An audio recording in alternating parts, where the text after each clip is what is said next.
What's up? It's Friday. It's the end of the year, beginning of a new year.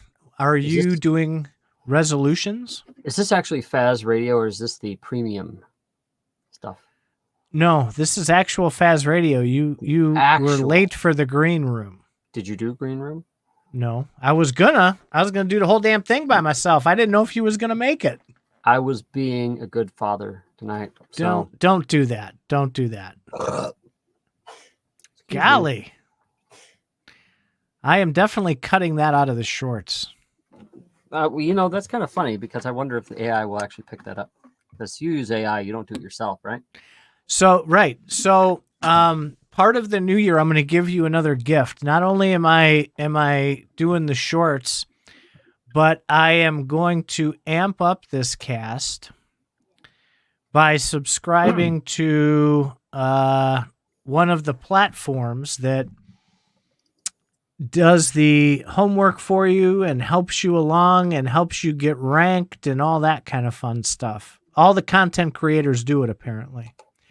So we've gone on a pretty good run lately, a lot of new subscribers. So I'm going to do that this year. We're going to take this to a whole new level.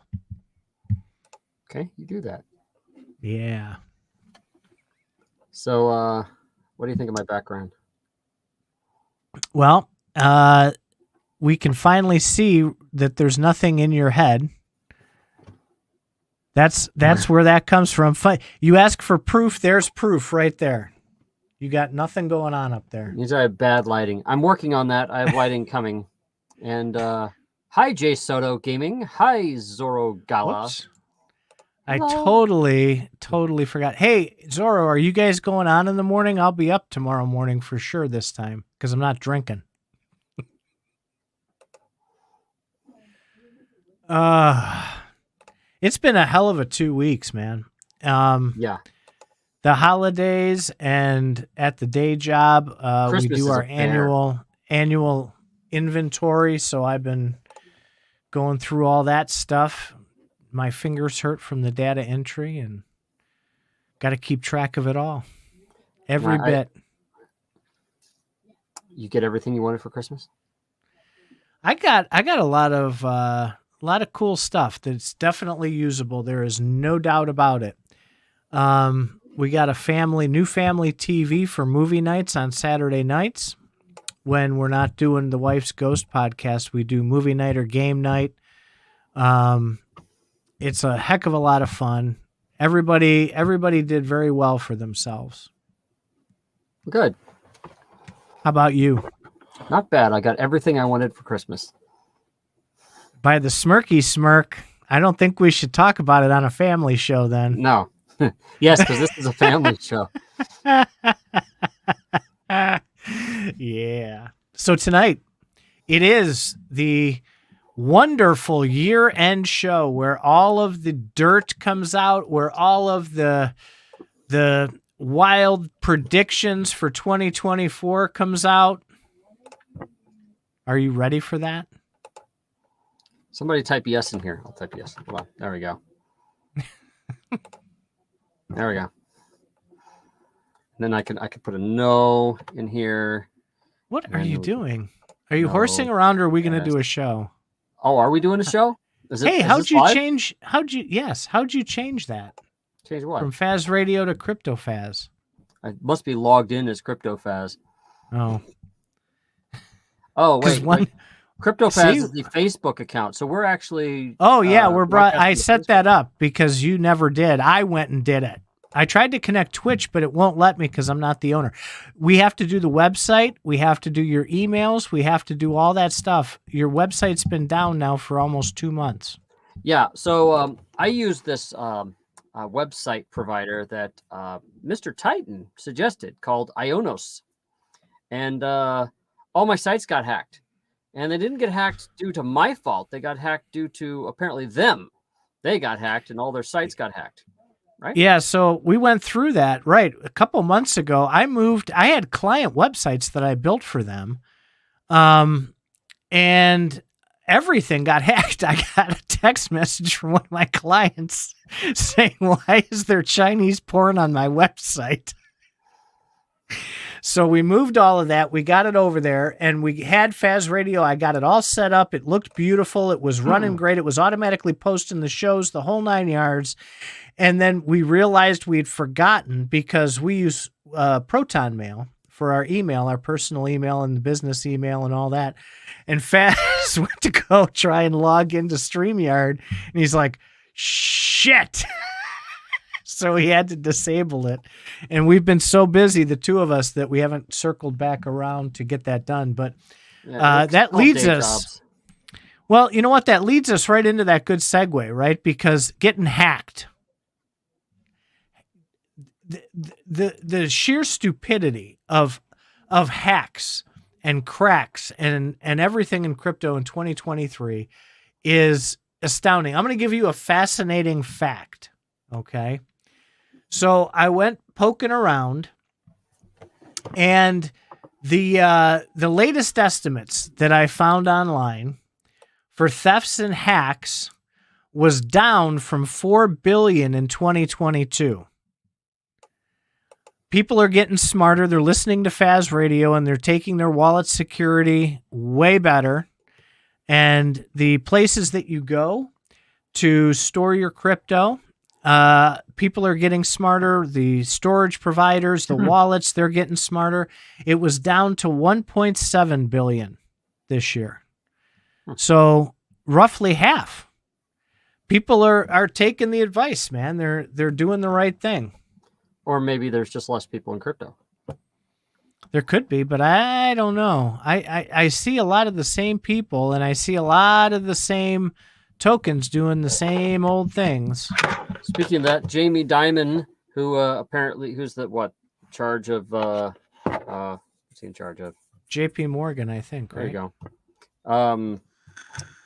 Hates crypto, but JP Morgan apparently wants some sort of Bitcoin ETF. So kind of wondering how he can be against crypto but wanting this ETF at the same time. It's called personal greed. We don't know anybody like that, do we? Rich guy who's greedy? What's your BTC price prediction for 2024? I think that depends on politics. It really depends if crypto becomes preferred by, I don't know, somebody. If a ETF does get approved, yeah, it's going to go up. I think it could easily double or go up to 100,000 or something if there's some sort of movement on some sort of official recognition of Bitcoin. Until then, if we just keep going the way it is, maybe it'll just creep up 50,000.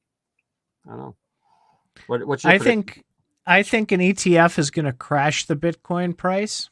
Really? And I think that's part of why Diamond is playing both sides of this. They want to, these big players want to get in early, okay?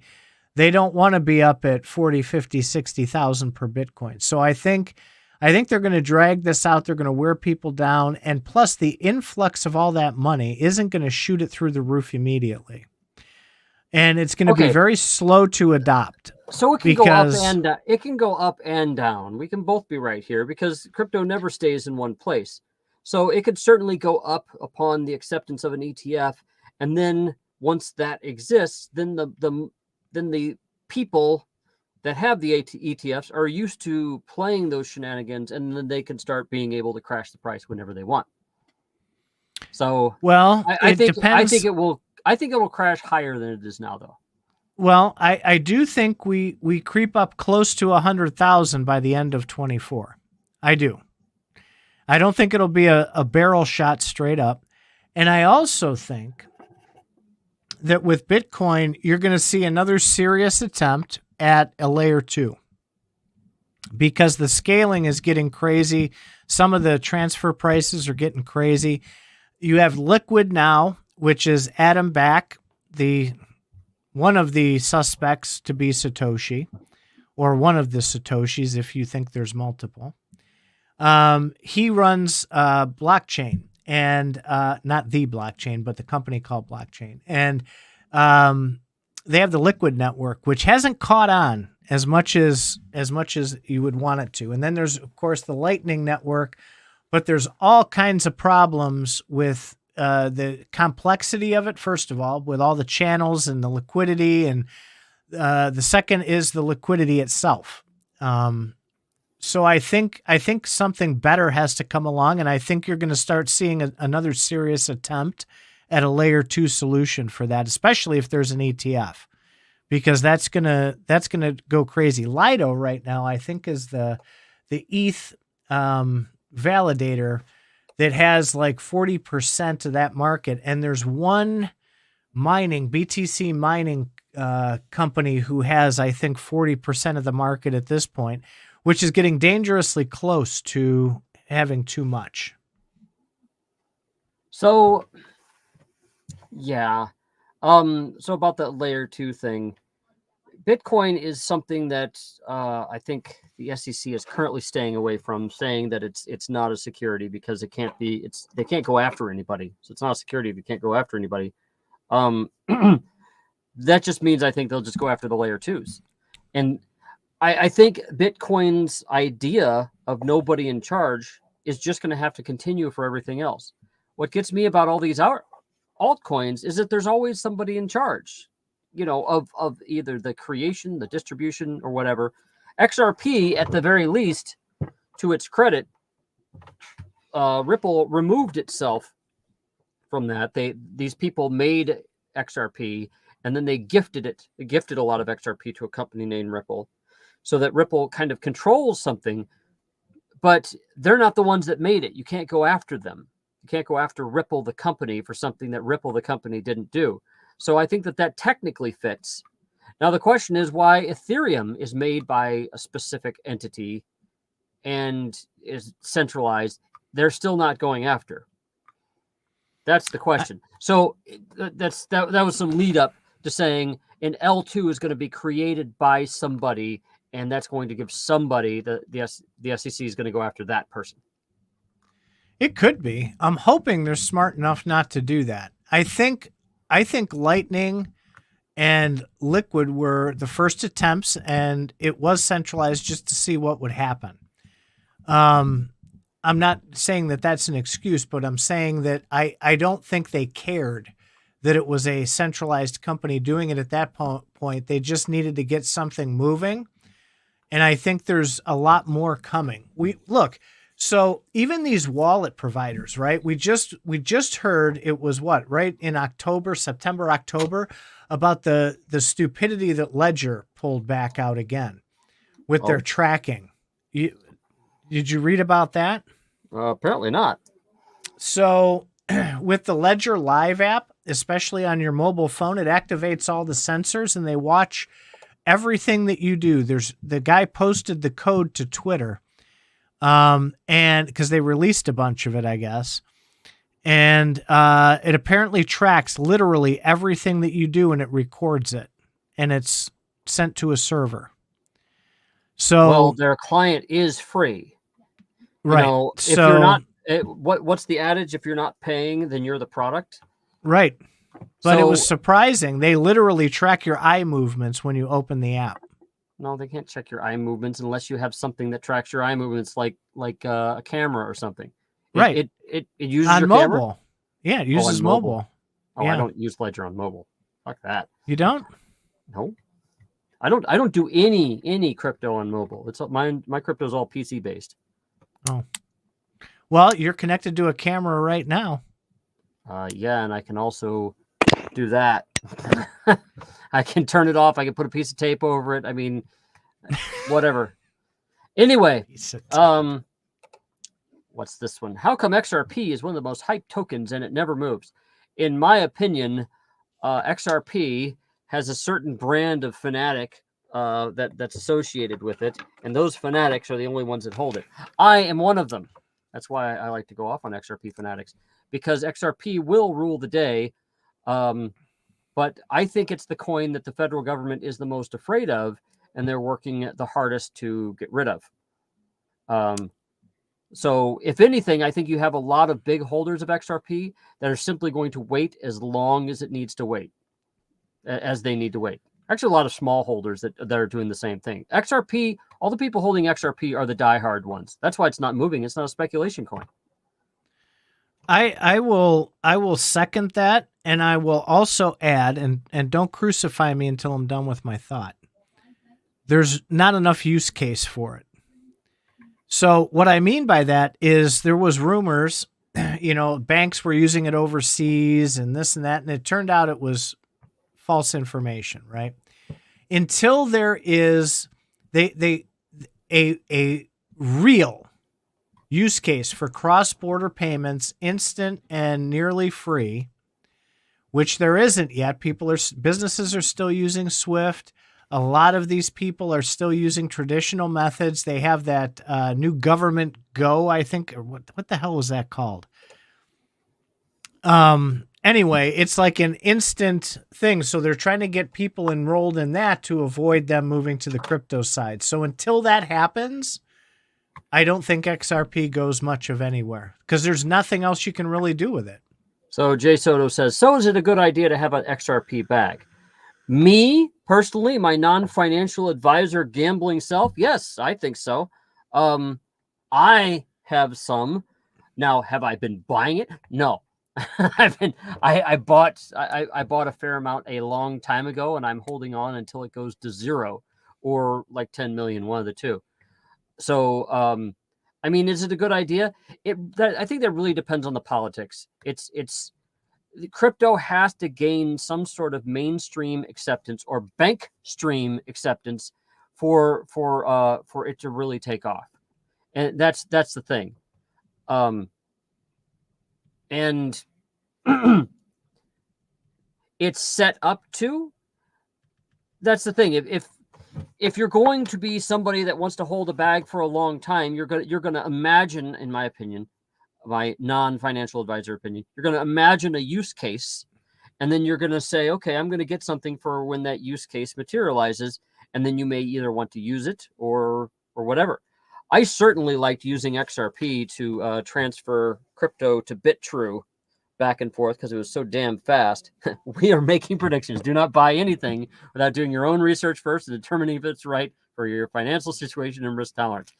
That's right. We're not shills. We're not trying to shill. We're just talking. We're just people standing around a water cooler talking about things that we'd heard on on the internet. We're not experts. We're about as much expert as any other crypto speculator. Well, but I like the fact that we talk about the use cases of these things. To me, XRP stands positioned to have some very good use cases. I see a community building up around it. I see lots of people building upon XRP. Are they done? No. Are the institutions really into building on it?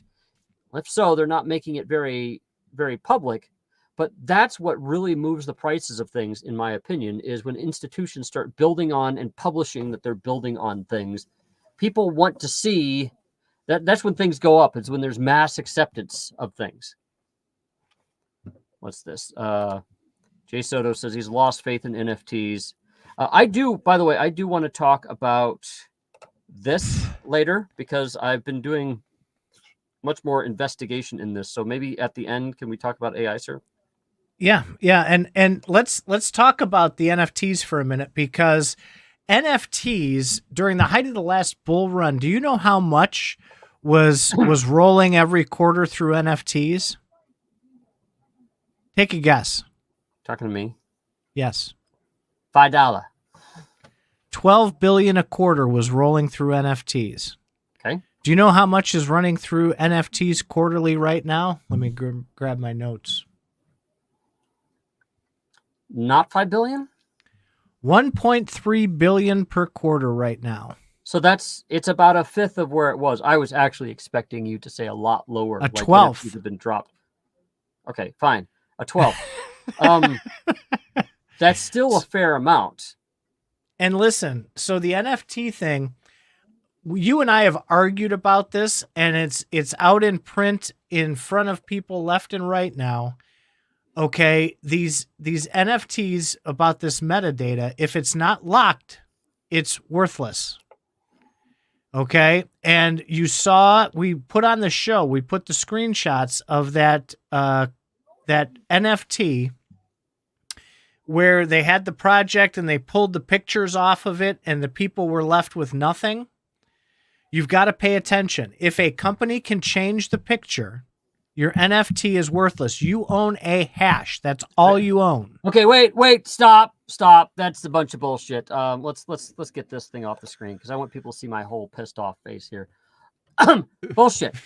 Okay, when you spend a dollar bill, it doesn't matter what the fuck picture is on the front of a fucking dollar bill. What matters is it can spend and it has some attribute about it that people want.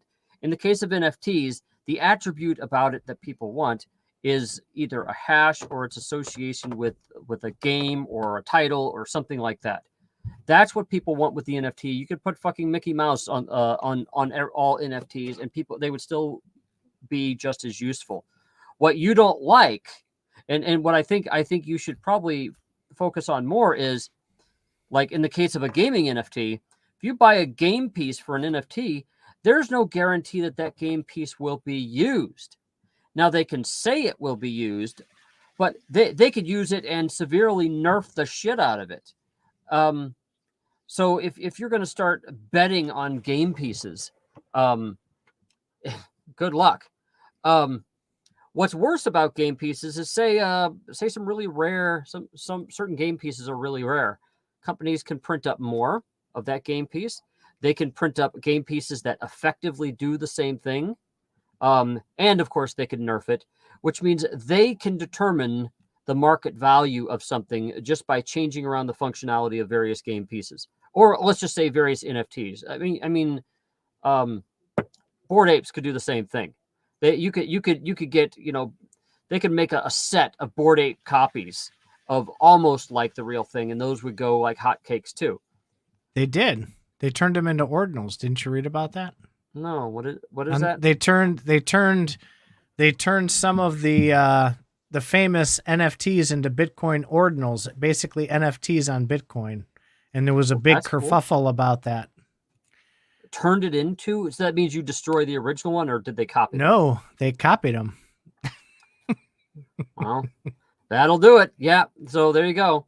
Now you could say, well, the original Ethereum NFT is better, and the Bitcoin one is not as good. But still, that starts causing a lot of confusion, and companies are going to do those shenanigans all over the place. They're gonna find a way to pump up something so that they can get more money out of them. They can always stay a couple steps ahead of you, and so on. So that's what I think that you should be focusing on, not the fact that they could change the goddamn picture. They can change everything about it, and they own the IP for it. Whoever issues it. Well, not unless they specifically tell you it's yours. Not those Eternal Clay NFTs that I got. Right, because Doug gave you that when you bought it. But by every the other way, people. So this music that you hear right here, that's from an NFT. That's an NFT that I bought that gives me commercial rights over this noise, which is great. Change the fucking picture. I don't care. Now, if they change the music, now there's a problem. The question is, can they do that?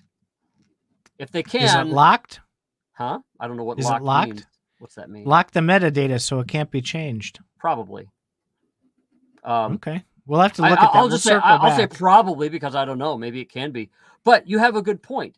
If a company... If whoever makes your NFT changes fundamental things about it, nobody's going to want it anymore. So you have a point. I think you're just saying it wrong. So I'm helping you. I want to answer Lycan. He was asking why I wasn't on the Bitbender show with you a couple weeks ago. Here's why. I had a daddy-daughter dance that I had to attend that night. Me and my 10-year-old daughter. It's a once-a-year thing, and we go and we have a blast every year.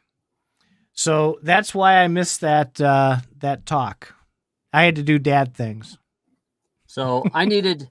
I play off of other people pretty good. So I quickly, whenever Titan is missing, I start ringing up other people to see what's going on. And luckily Bitbender answered. That's basically how that went. And so I did tell him I was going to give him a lot of shit for it. And he let me grill him. But maybe it's we're going to get to that in good faith that I'm not. There was mean. we'll show. Well, OMS wasn't mean to him today, but they had a great interaction today. Yeah, let's hear about that. So, you can take let off me pull it up. You can take off your ticker now. Oh yeah, probably. All right, hang on. You're asking me to do like 5 things at once here. Hide Get it the all ticker. done. All right, now we need to. Whoops, not that button. We need to go. You have a different. I do. I'm That's fancy. I am fancy now. Look up. at this. Look at this. Look how freaking cool this is. Looks like a wall. Now I need to. I got to see if I can share the screen and see if it works. That one. Share. Now let's go back to StreamYard and let's add it to the stage. There we go. So, OMS had posted. Now I'm going to switch back over to where I'm sharing so I can navigate this. All right, let's go back here. All right, so Old Man Smithers had posted about the article that I sent you where the gaming company that had been working on some of the, we're going to go back to the beginning. Freestyle Football 2 was announced with great fanfare in Malta at Galaverse 2. Relevant parts here. Notice Fortitude is advertised right before it, yada, yada, yada. But here's the thing. Joy City was the gaming company that was going to bring that up. And they released a statement that said the publishing worth $25.9 billion signed with Blockchain Gaming Partners, that is the official name of Gala Games, has been terminated. The cancellation amount represents almost 13% of their company's revenue.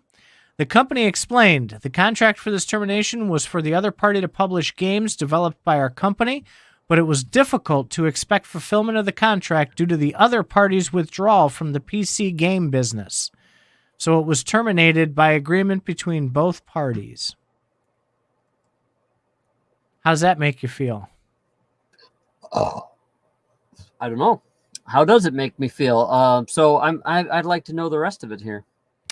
So, of course, the news got out, and Brink went on to Discord and said that these other companies, these companies, and they had mutually agreed to walk away, and so of course OMS, in his infinite curiosity, decided to post about that and said, hey, you said something that wasn't really in line with that. Can you help me understand? And so Brink jumped in and said, to be very clear, we are still very much in the PC gaming business and have not said anything to the contrary.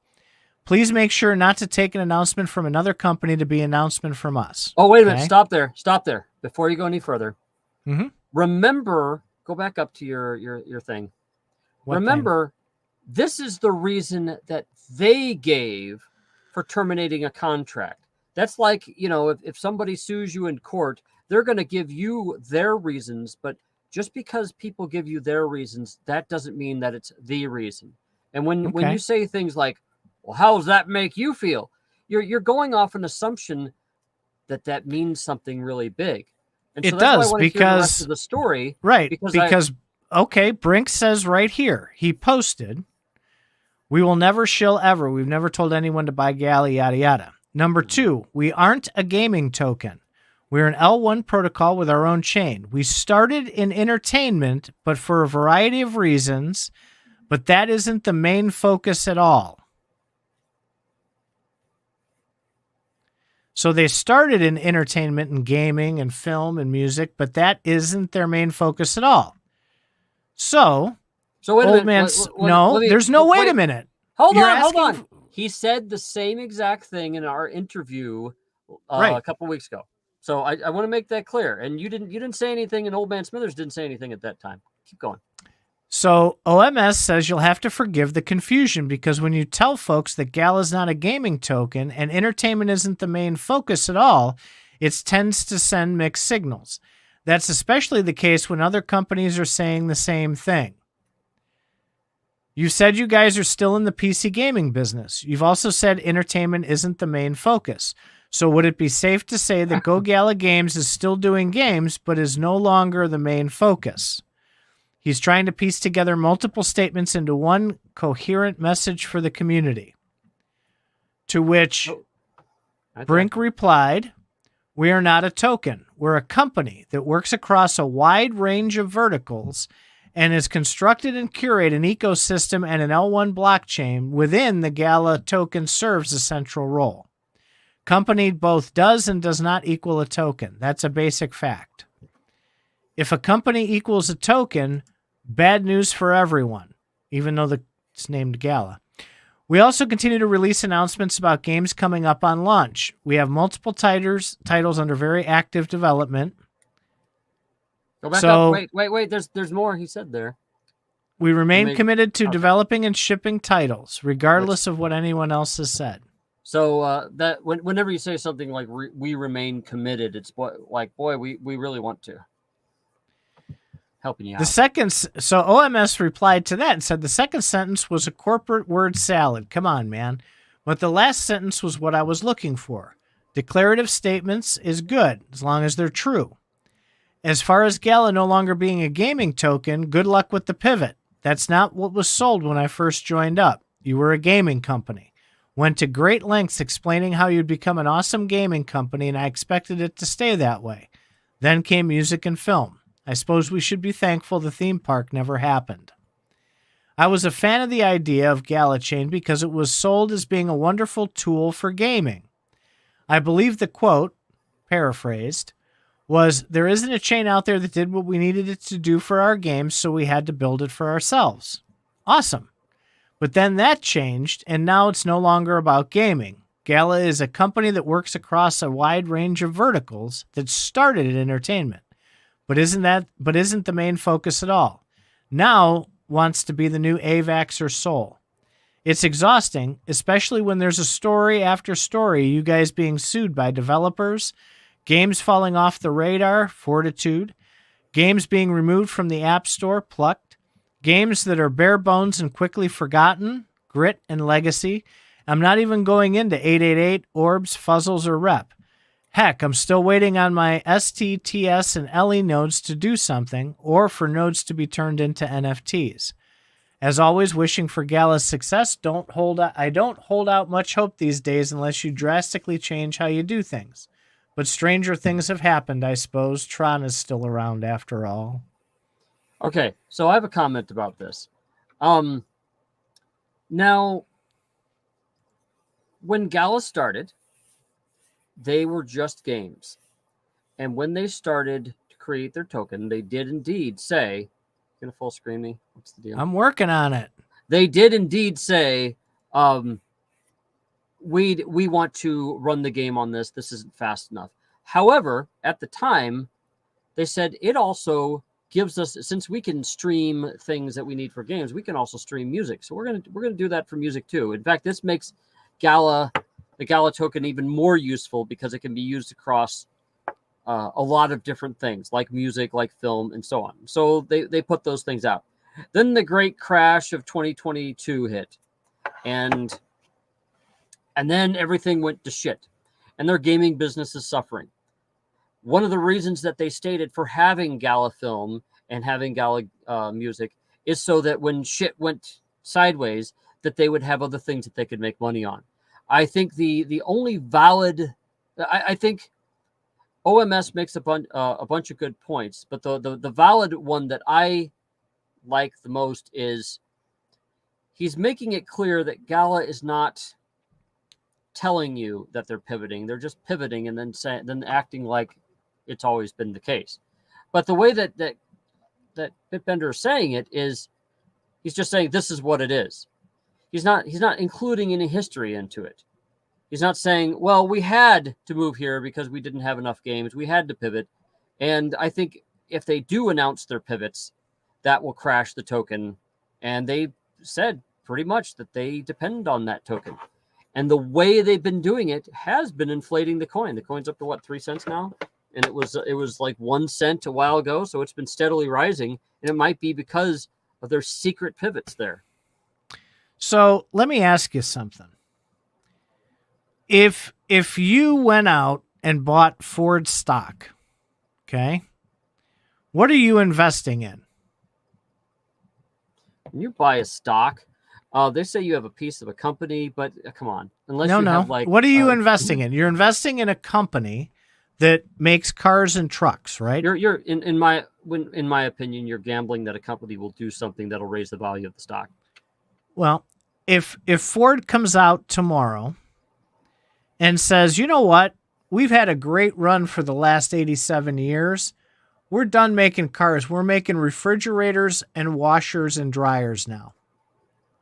Are you going to reevaluate the money that you put into Ford and decide whether or not you're going to keep it in there? Who are you going to sell this? Who are you going to sell your stuff to if you want to sell your stuff? Okay, take the point of this, right? I'm not telling people to walk away from Gala. What I'm telling people that they should really do is reevaluate why they started putting money into Gala items. If they're doing it for gaming, they've straight out said they're not an entertainment company. They're an L1 blockchain. Well, okay, you saw it right there. But music and film are also entertainment. So, but you saw the tweet. They're not an entertainment company.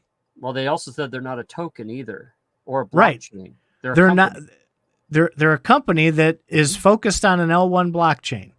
So I would suggest reevaluating whether or not you want to keep buying the things that they're selling, knowing that they've gone from gaming to entertainment, and they made a big hubbub about that, and you and I argued about it, that, oh, no, it's not just gaming, it's entertainment. Yes, entertainment's the way to be. And now they're not entertainment. Now they're a serious L1 blockchain. So I think OMS, like I said, has a point where he's saying, how is this just kind of slipping into something else? They're not specifically announcing these things, but they have been announcing their slide into music and into film. It's just this last bit by saying we're not an entertainment company, which we're not anything. Honestly, I think he's just not answering the question at all. He's not answering at all because he's saying we are not a company that does this. We're a company that does a bunch of things, and that is true that they've said that they do want to do those multiple things. They've just been very, very bad about communicating it. In my opinion, communicating through Discord is like communicating through word of mouth, because it's hard to find when people say stuff. You don't have press releases and stuff to point to. Yes, you could point to you can go dig it up in the Discord, but it gets harder the longer the Discord is around. So the way they're doing it, in my opinion, the communication sucks rocks. They have been saying stuff like this, but they only make a point of it. Where's my finger? They only make a point of it when somebody like OMS confronts them on Twitter about it. Well, did you put money into NFTs and put money into the Gala platform because you thought it was going to be a fantastic L1? Or did you put it in there thinking you were going to have a great time playing games and be able to use cool NFTs in games? Hey, I was told that I could play to earn by Gala Games, and I could buy some horrendous NFTs, and I could earn some money by owning NFTs and using them in the game. Right. We're not going to beat this to death because we can go in circles for the next 25 minutes. My point is reevaluate, because what you gave money to get may not be what you're going to end up getting. Is that the case when you buy stock in a company? Well, they have to. Well, that's different. That's on the security side, right? Gala hasn't been determined to be a security at this point. Well, you did compare things to stocks. That's why I'm using that stock. It's a comparison, right? Because when you put money into something, you want to know what you're going to get out of that. If Ford is a car maker, You're expecting to take your money and put it into something that's going to produce awesome cars. If they suddenly decide to make refrigerators and washing machines, you may not want to do that. You may want to take and pull your money back and say, you know what? I don't like Ford for that. I would rather go with Westinghouse or Frigidaire. Okay, if I'm going to invest in stuff like that. I remember the days when you would buy Windows for the PC, and you'd get Windows. And it was the days before the updates came. And if you did get an update, you download that, like Windows SP1, you download that and apply it if you wanted to. Now Windows is pretty much hooked up to the update server, and every day it's updating automatically. And if you didn't do it, shit's not going to work right. But they have a lot of control there to add and remove features as they see fit. And now just about all products you could find on the internet are adding and removing features as they see fit. So are you getting what you think you're getting when you're subscribing to a lot of these services? When you buy Windows, it's actually kind of a subscription. Come on. And when you subscribe to like your email service or your website or whatever, they're constantly rejiggering their products. I subscribed to Night Cafe for a long time because they do AI art and they can use your art to go with it. Have you been on there recently? Looks totally fucking different. It does. It's hard to find stuff I want to do. Get another jab. That'll solve that. Karma. So my point is reevaluate, because Gala today is not what Gala was back then. Maybe you want to stay in it, maybe you don't, but now would be a good time with this pivot to reevaluate. All right. So, I'm sorry, you're not dead yet, are you? No, I just had a coughing fit there. Oof. Don't die on live Faz Radio. Wait, maybe we'll get some ratings. I don't smoke. It's because all those cigarettes I don't smoke and all that vaping I don't do. Yeah, and I'm over here not coughing. Go figure. So yeah, I would say it's time to look around and make sure this is something that you want to continue in. If you believe that the L1 blockchain is going to be a success, keep it up. Stay in the ecosystem. But that's where this is going, according to what Brink is saying, is releasing. Okay. I think, and Brink was pretty specific about it in our interview. If they were to stay on games and only games, they would fail. They specifically went into music and film for a reason. Now, it happens to be that they want to focus on blockchain because that gives them more possibilities than just music and film. Just like every other company out there that has to pivot due to making a lot less money or the founders suing each other, they're doing exactly the same thing. That's the unwritten part that should be paid attention to. Like other companies, they're having problems with how they run their company. Where did they get the money they raised to open film and music and the L1 blockchain? Oh, their gaming piece, of course. By selling the gaming, which they're not doing so hot at this point. Nope. Okay. And that's fine. That's fine until. But that's not what we bought. That's not what we bought. Wait a minute. That's not what we bought. It isn't. What you bought was parts of a game. Yes. And those games, unless that game has been canceled or stopped development, stop bitching. I mean, what do you want here? Now, is Grit being developed? At least the people with the, I don't know, actually. Is Spider Tanks being developed? You're playing the game, right? It's not being developed. You can go online and play Spider Tanks right now. The problem is, once they get it out, just like any other company that hosts a game, they can cancel the game whenever they want. So they can say, you know what? It's been a good run for Spider Tanks. We had a lot of battles. We had a lot of fun. We got to close up shop. Bye, guys. And you bought it, and just like venture capitalists everywhere, you lost money. Right. And crypto NFTs, in my opinion, are gaming NFTs are a lot like you being a venture capitalist without being a venture capitalist, a retail venture capitalist. You're making a risk, or you're doing something that's risky. Yeah. And if you think otherwise, you're fucking mistaken. We've had a few casts about this. And so whenever you start asking very self-righteously, "Oh my God, did I get what I paid for?" You could claim that if they didn't change. You could claim that if they did change. You can claim that in a variety of circumstances. Am I really getting what I expected? Each person's going to expect a different thing.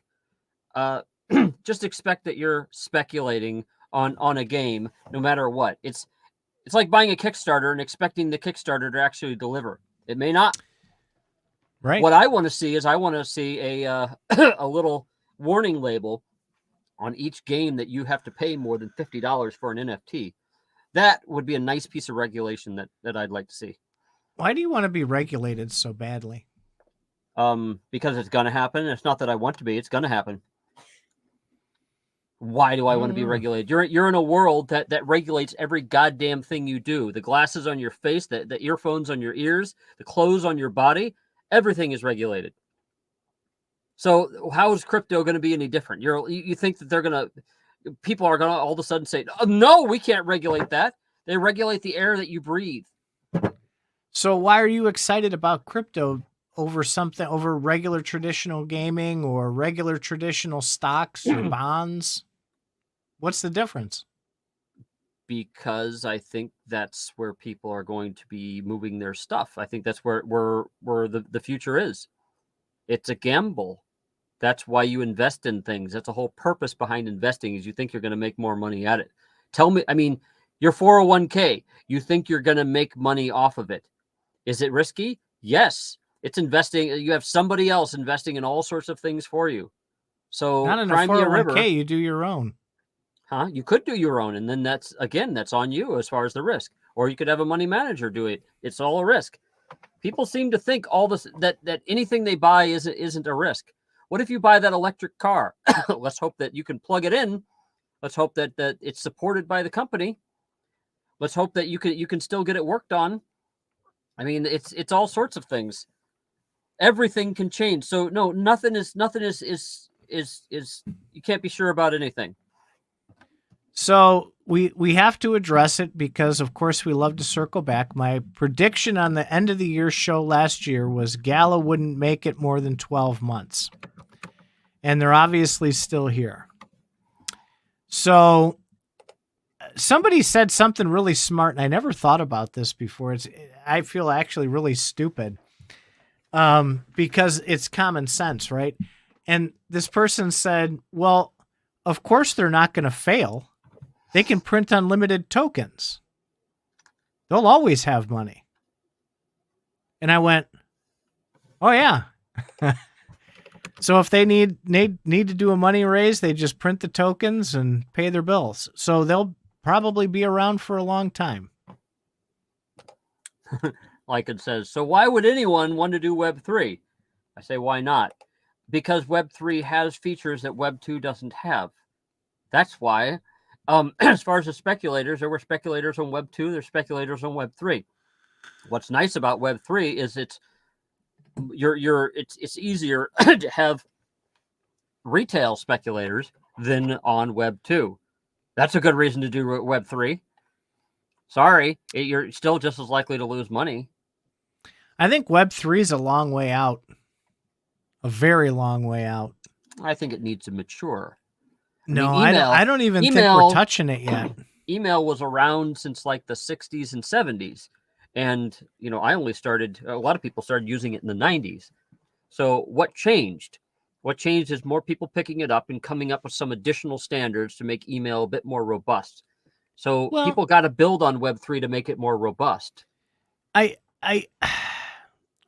our decentralization arguments, we've gone back and forth on that nothing can be truly decentralized. It can be mostly decentralized. It can be damn near decentralized, but that really is where Web3 and why I don't think I think we're at like Web 2.02 right now. Even the most robust platforms are Web 2.02. No, I think Web3 is an actual change, but it's just very hard to get people to move to it. They don't want to move to it because they don't find a strong reason to, because they have to change their whole business model to change to it. It's here's something that I agree with. Convenience is key. If Web3 can be made convenient, I agree. Then people will want it. Web3 is supposed to be new, unique, glorified, new, unique regulations. No, Web3 is not regulations. Web3 is a standard. There's a difference. It could be. It definitely could be. But I don't think we're anywhere close. I still haven't addressed the SEC elephant in the room, Faz. That's still to be determined. Who knows? Until then, companies are going to spin things up, and they're making gambles too. Just like you're making gambles on buying a coin, they're making gambles that a business that a Web3 business will actually work. So yeah, it may or may not work for them. Speaking of business regulations, go to Cryptoverse Academy into the news channel. This took me by surprise because I have a business.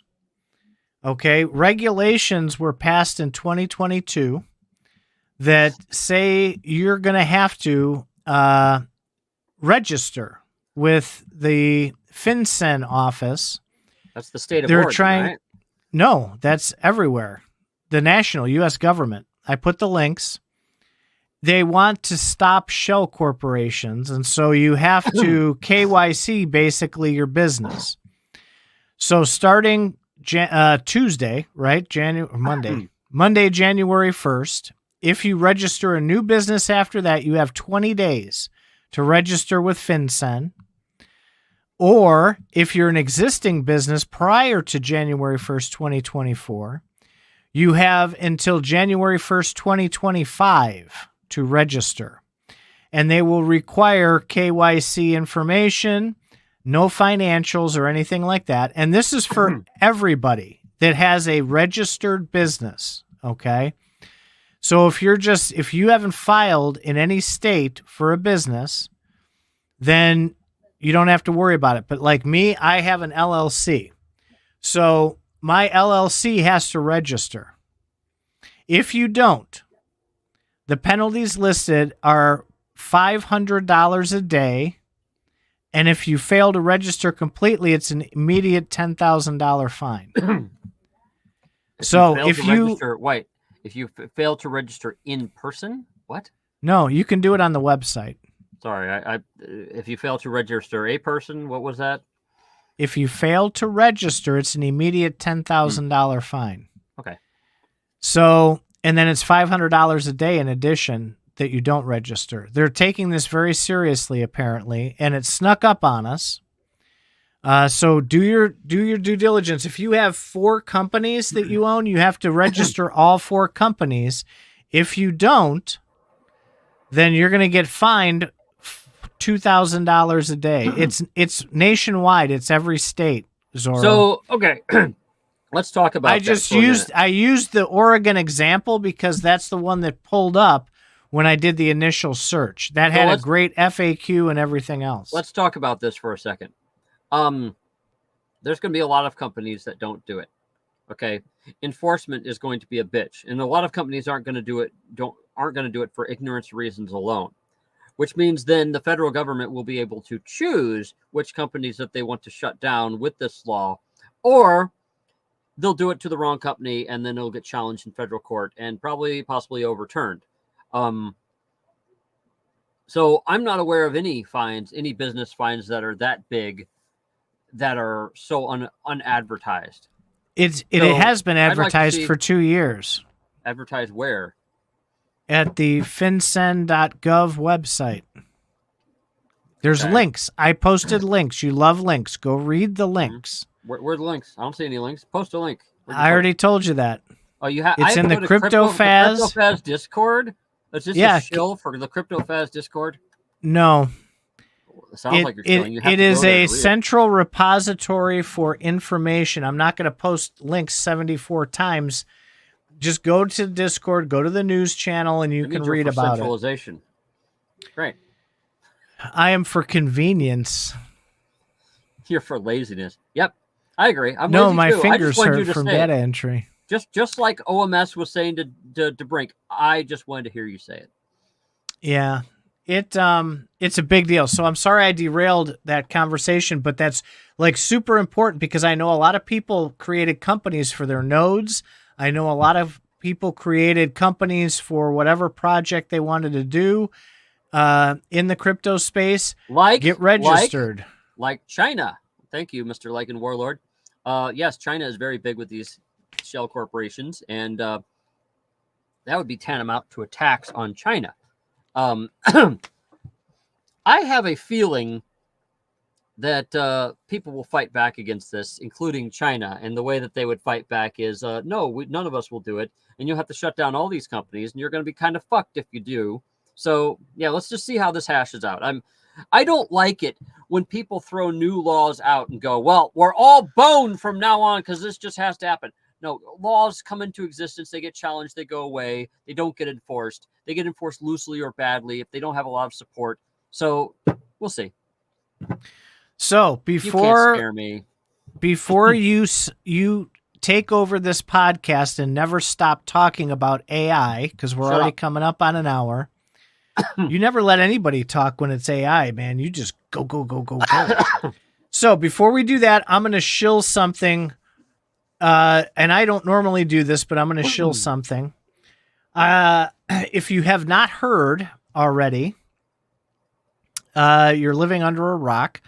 But over at the Forged in Crypto Discord, there is an event going on for 2024, a crypto pick'em. Okay.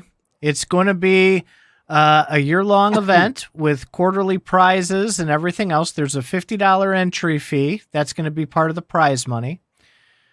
Forged in Crypto is also, he said he's putting up to $5,000 in tokens and NFTs and all that kind of fun stuff to pay out quarterly winnings and to pay out the ultimate winner at the end of the Pick'em contest. So if you have not gone to Forged in Crypto's Discord, please do. There's a channel for Crypto Pick'em. Now this is important.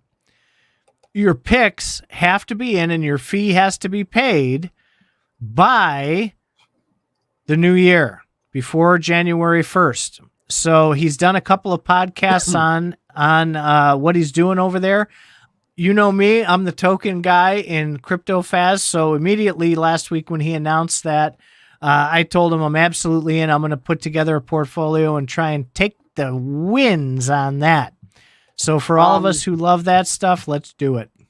Isn't this gambling? It might be. I don't know. I don't really care. I'm going to go have fun.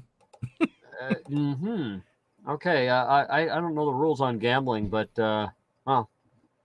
same. Absolutely. You're gambling no matter what you do with your money. Which is, I kind of agree with that. Yeah. All right, Faz, the show is all yours for the AI segment. AI segment. Weren't we going to do the year of crypto? Have we done that yet? Well, we did, and that's technically it's an hour show, and we have about 45 seconds left, so we can switch into part 2, the AI portion. And did you see the announcement that OpenAI made? Sam Altman, he got up on stage and talked about the new Chat GPT and the new model, they're rolling out. Before I go to town on it, let's hear about it. Let me see if I can find the video. Well, until then, AI, there is a lot of opportunity for AI to be integrated into everything you're doing. This AI doesn't have to be communicating with another server. It could just be an AI component. However, remember the story of Battlestar Galactica, the one that came out in 2003. AI is what the Cylons were. So if you're scared of those things, then a smart toaster that can tell you when your toast is done might be your worst enemy. It could be. I like the opportunity it has, because to me, I've investigated AI enough to see that it's a tool like a shovel or a hammer. You can't bang nails in with your bare hands. A hammer will help you do that. A really big hammer will hammer in bigger nails. If you can write a story, an AI tool can help you write more stories faster. Now, your quality may vary. It depends on how good you are at working with this AI, but that's going to be with anything you do with it. And people are kind of mad, like, oh my God, if I write stories for a living, Titan can put out 55 books in the time it takes me to write one book. Well, maybe you're just going to have to start using AI too. That's kind of how it happened. It's like, well, the printing press made it so you didn't have to write your books down all the time. All those monks that had to copy the Bible over and over again, they're out of business now. They had to use a printing press. So yeah, you're going to get AI. Everybody will. It was a YouTube short, and I can't find it now. And I'm not going to sit here and just search the whole time. But they have met Claude. We had talked before about how Claude, you could have so much text. There was a lot more text for the input and the output, the tokens that are used for that. Those are going to be dramatically increased to match the capacity of Claude now. So that's a big, big piece. They're also going to be adding in Java. So you'll be able to do a lot more scripting. They're adding 4 or 5 new components to it, so it will start cross-referencing things. And the other big news is they've updated the model to get current events up through April of 2023. So it will be damn near current. Good. I like that idea.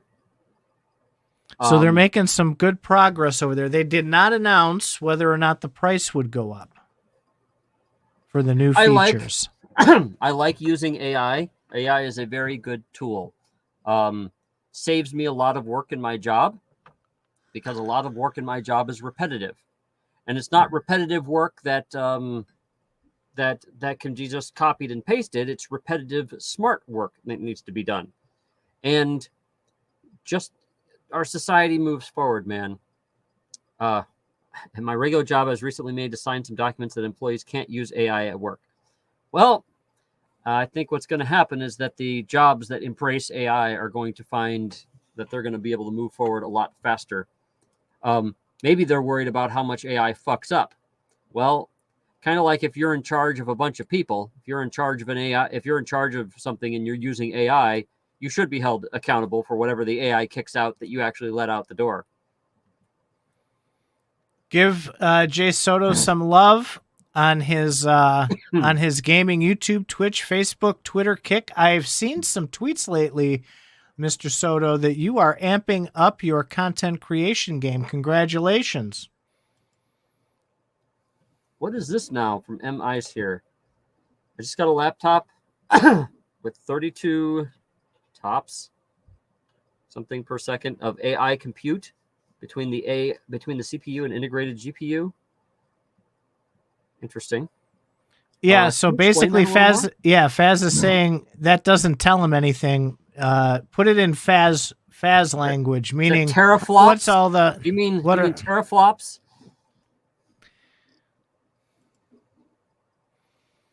So do you think that computing is going to, speaking of that, because we don't know what that means, right? We're computer people back from the 90s.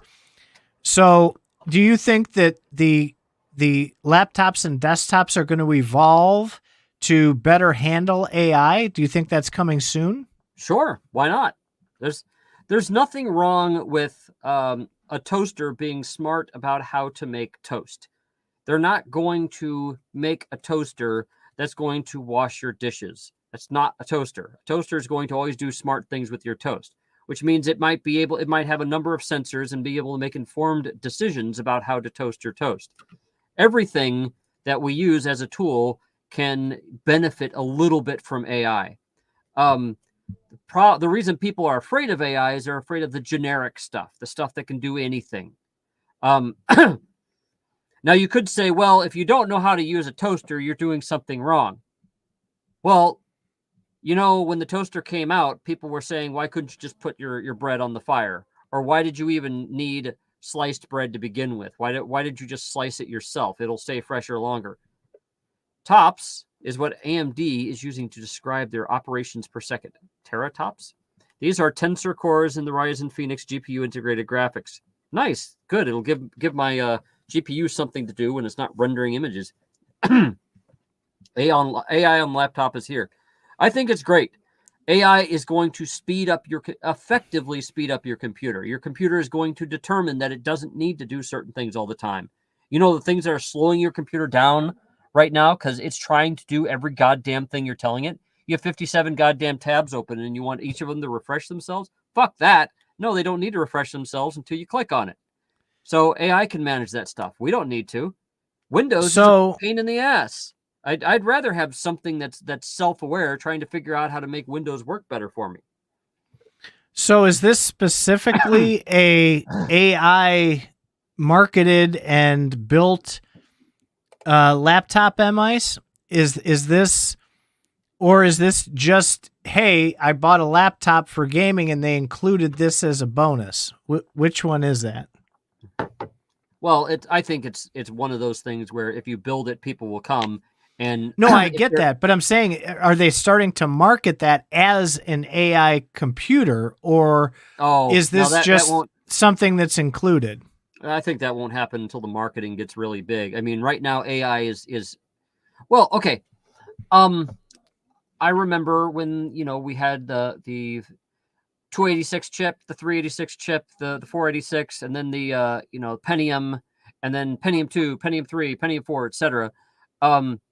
After a while, people it's you have to convince the population what a Pentium chip even is and what it's for and stuff like that.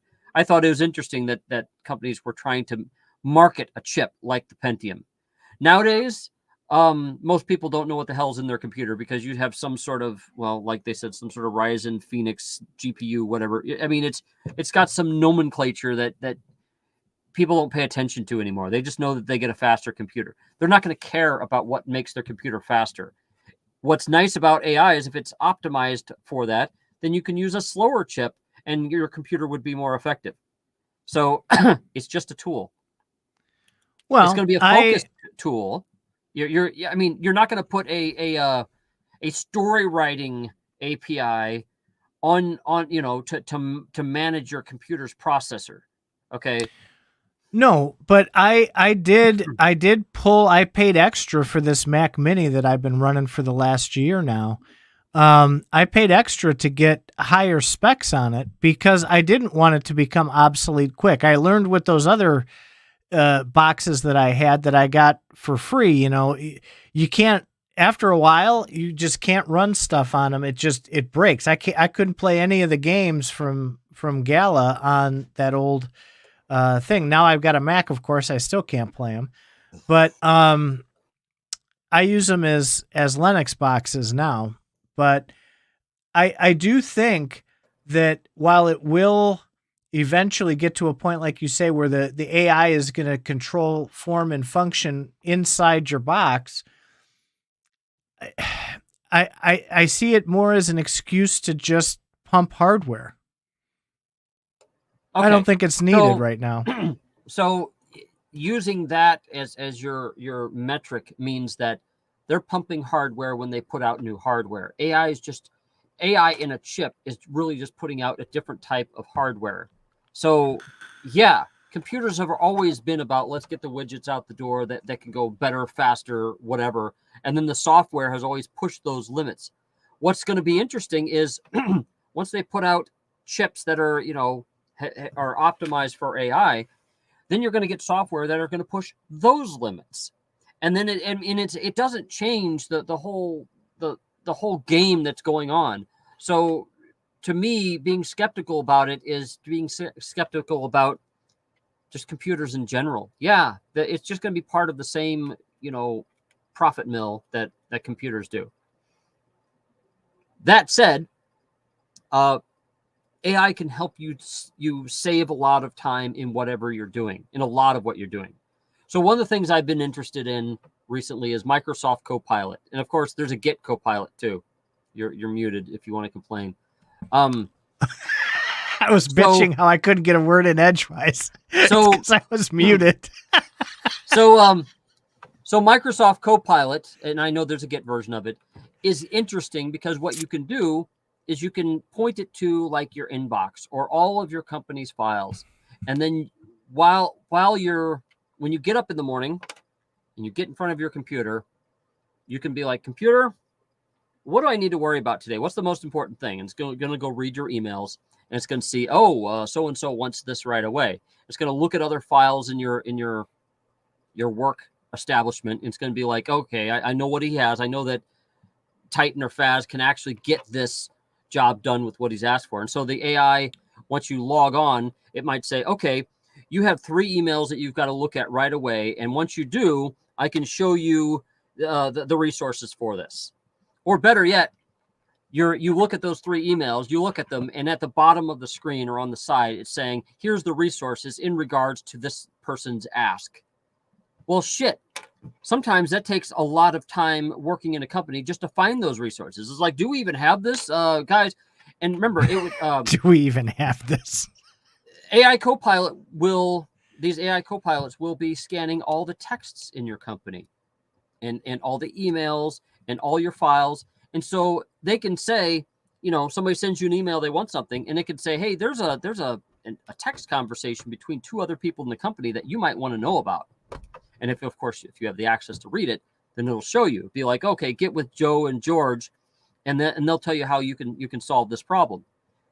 That sometimes takes a lot of time. That burns a lot of time in a company, because companies don't know, the left hand doesn't know what the right hand is doing.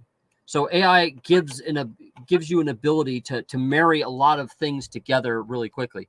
I think everybody is going to have some sort of AI tool that's going to know everything in your house, everything at your company, and it's going to help you do your job a lot better. So wait, doesn't this present a security threat for a company though?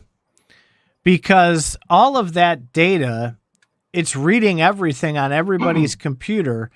That's going to be stored somewhere, right? Yes and no. When you're training an AI, you could say it's stored as training data, maybe. Right. Does the company want all that out there that can be hacked? Well, wait, out there. First of all, your stuff, it doesn't make anything any more or less hackable. I think what you might be trying to say is something has evaluated all of your company data that can tell the bad guy right exactly where the crown jewels are. That's what I think you're worried about.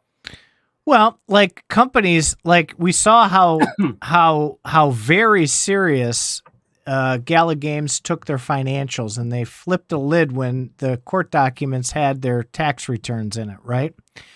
So AI is going to have access to all that information so it can consolidate things and tell you, hey, you forgot to take these deductions on your taxes, right? Yep.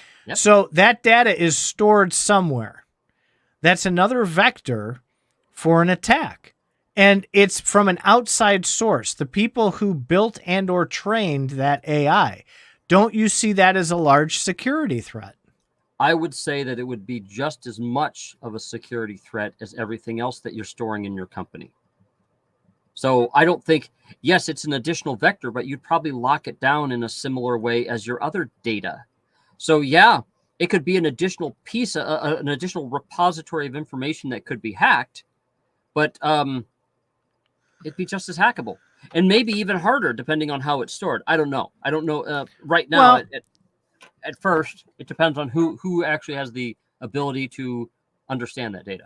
The reason I bring this up is I was involved in a conversation with a company about this not too long ago. And my argument back to that was, look, we've all sent spreadsheets of company data on the Outlook email to each other, which is on the Microsoft cloud. So we're already trusting that data to Microsoft.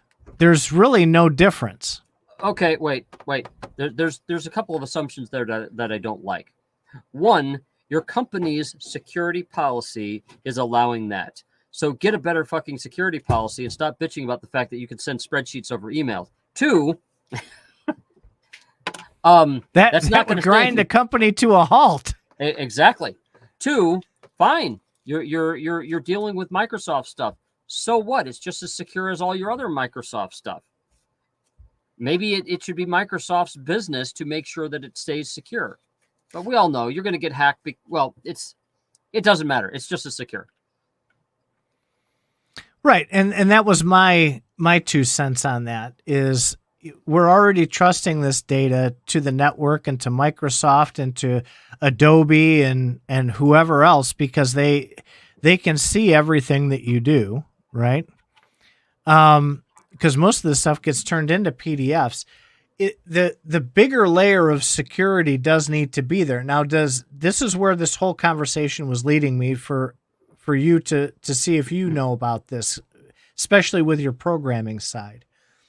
Have you seen yet any type of additional security measures that can be put in place to help circumvent these new AI tools to help make it a little bit tougher if AI is used in a corporate environment?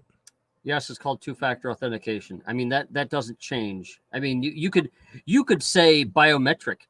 So you could say, okay, if AI can control the camera, then the security measure could be if Faz continues moving and talking like Faz, we're talking to Faz. This must be really Faz. But if he starts moving and acting like Titan, that's not Faz, and we should limit his abilities. You can use AI in your security as well. Now that's an interesting angle on that. That's really interesting. But then you're agreeing to be monitored all day long. Well, to use your conspiracy theorist point of view, aren't you already? Of course. But it's not like in your face like that. So AI continually, every time I run anything that we do on Faz Radio through AI, it always thinks you're Titan and I'm Faz. It can't seem to grasp the it knows there's a difference, but it still can't figure out who's who. Well, okay. When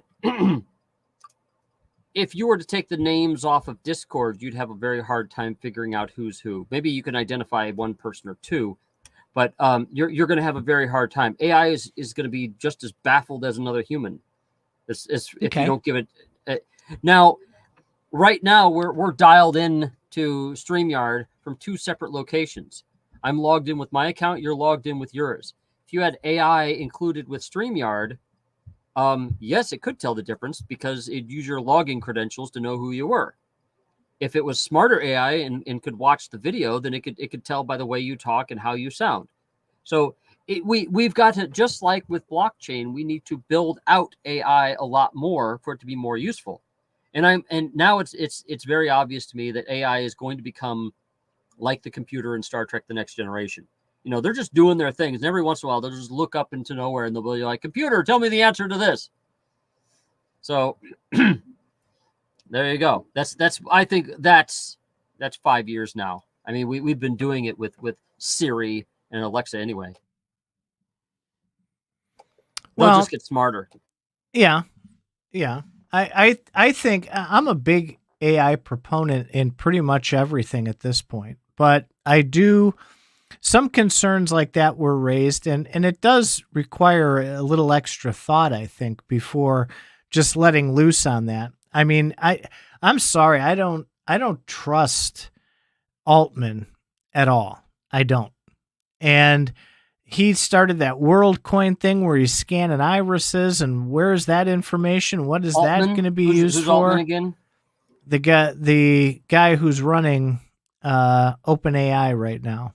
Well, I think the concept of WorldCoin is something that would be nice, but there's some fundamental problems with scanning everybody's irises.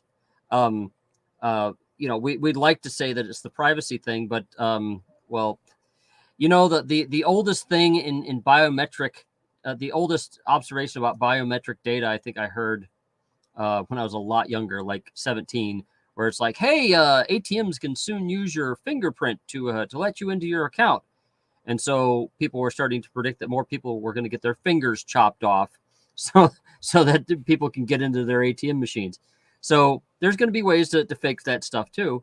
But using AI in the security stuff is going to make that a lot harder. Now it's going to be like equivalent to fooling a human and a computer at the same time. Well, but at the same time, you have to remember that these companies make their money not on $20 a month subscriptions to AI. They make money on data collection and selling said data. Microsoft, Google, Apple, all of them. So Microsoft has actually put out a AI Copilot Studio to where you can write and customize your own AI tools. They're enabling you to do all these things that we're scared about. And the only reason they're doing that is because they don't have the time and the manpower to do it all themselves. So at least they'll support a developer community. That's why AI is going to get really big, is because the tools to make this stuff are being proliferated.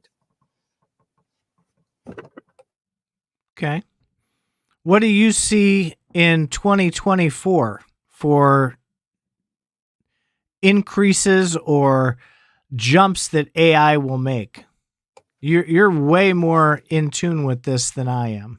Well, the easiest jump right now is Alexa is just going to get smarter. Period. Right now, I can sit and ask Alexa what a song is if I just say a lyric. Hey, can you play the song that has this lyric? It goes, okay. It plays the song. What I don't hear from Alexa right now is the intelligent back and forth that ChatGPT has. But you can make a plugin for ChatGPT with that. Hell, I have the ChatGPT on my phone, and it has a voice interface that I use when I'm driving because I want to ask about stupid, foolish subjects, and I can talk to it while I'm driving. So it's already here. It'll just become more ubiquitous and easier to use. When you get in, just like in all those futuristic movies, when you get in your car is going to be like, you're low on gas, you're pretty far away from a gas station. You might want to drive to a gas station first before you go elsewhere. And of course, you're going to respond, shut the fuck up. Don't tell me what to do. And then it'll shut up, and then you'll run out of gas, and then you'll be like, man, I should have listened to it. So, I mean, AI is it's doing you a favor. We just the people that don't like how it can be abused. And so there's going to be security measures that are going to come up to protect it from being abused. It's just going to be a money maker. Just like I came up with this a number of years ago, back in the 80s, where you had radar detectors and radar guns. The cops used the radar guns, and you had the radar detector that could detect the gun. And every year the detector would get better. It'd be able to detect this kind of gun and that kind of gun, and the laser guns and the radio wave guns and stuff like that. Well, back in the 80s, that was pretty effective at stopping cops from trawling sections of highway. Now I don't know how they do it in other states, but my state, they'll just, it's on every police car. If a police car is behind you, they're probably just scanning you right away. So I saw it as a way to sell more radar detectors and more radar guns, and it made a little economy of itself. Great. So you put AI in something. Now it's an economy to secure that AI. Then it's an economy to improve that AI. And once that AI gets improved, you could then use it to hack into other AI, which aren't as much improved. And it becomes this vicious cycle that makes money for the people that are just a little bit ahead of everybody else. And so if you're going to work with AI tools like Microsoft's AI Copilot Studio, great. You're on the bleeding edge. You'll be able to make those tools to stay a little bit ahead of everybody, and you're going to be making more money while they're going to be spending money using your tool. So it's just going to be part of the mill of profit making. What's one thing you would like to see AI implement sooner rather than later? Well, I'd like to tell it to go fill my car up with gas. I mean, I'd like to. So, like an autopilot thing? I would love for AI to do all the jobs I don't want to do. Wash the dishes, fill my car up with gas.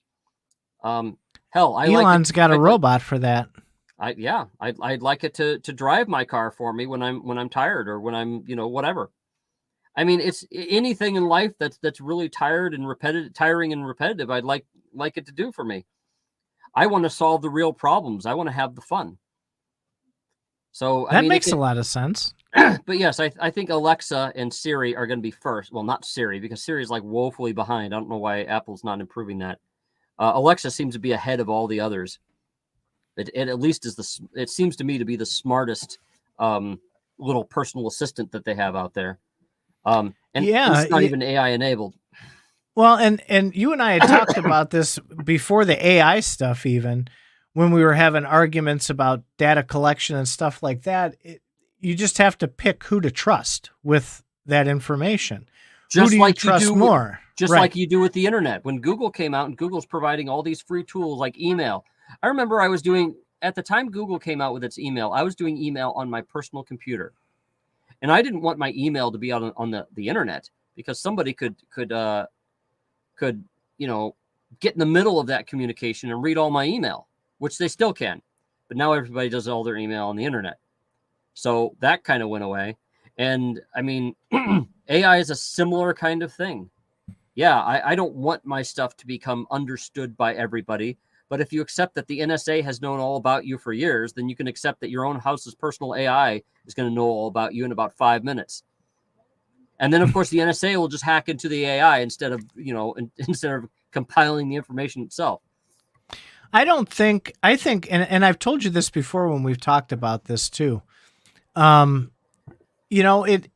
People elevate their own privacy stuff. Nobody gives two shits what any of us are doing. It's the aggregate data that's interesting to them.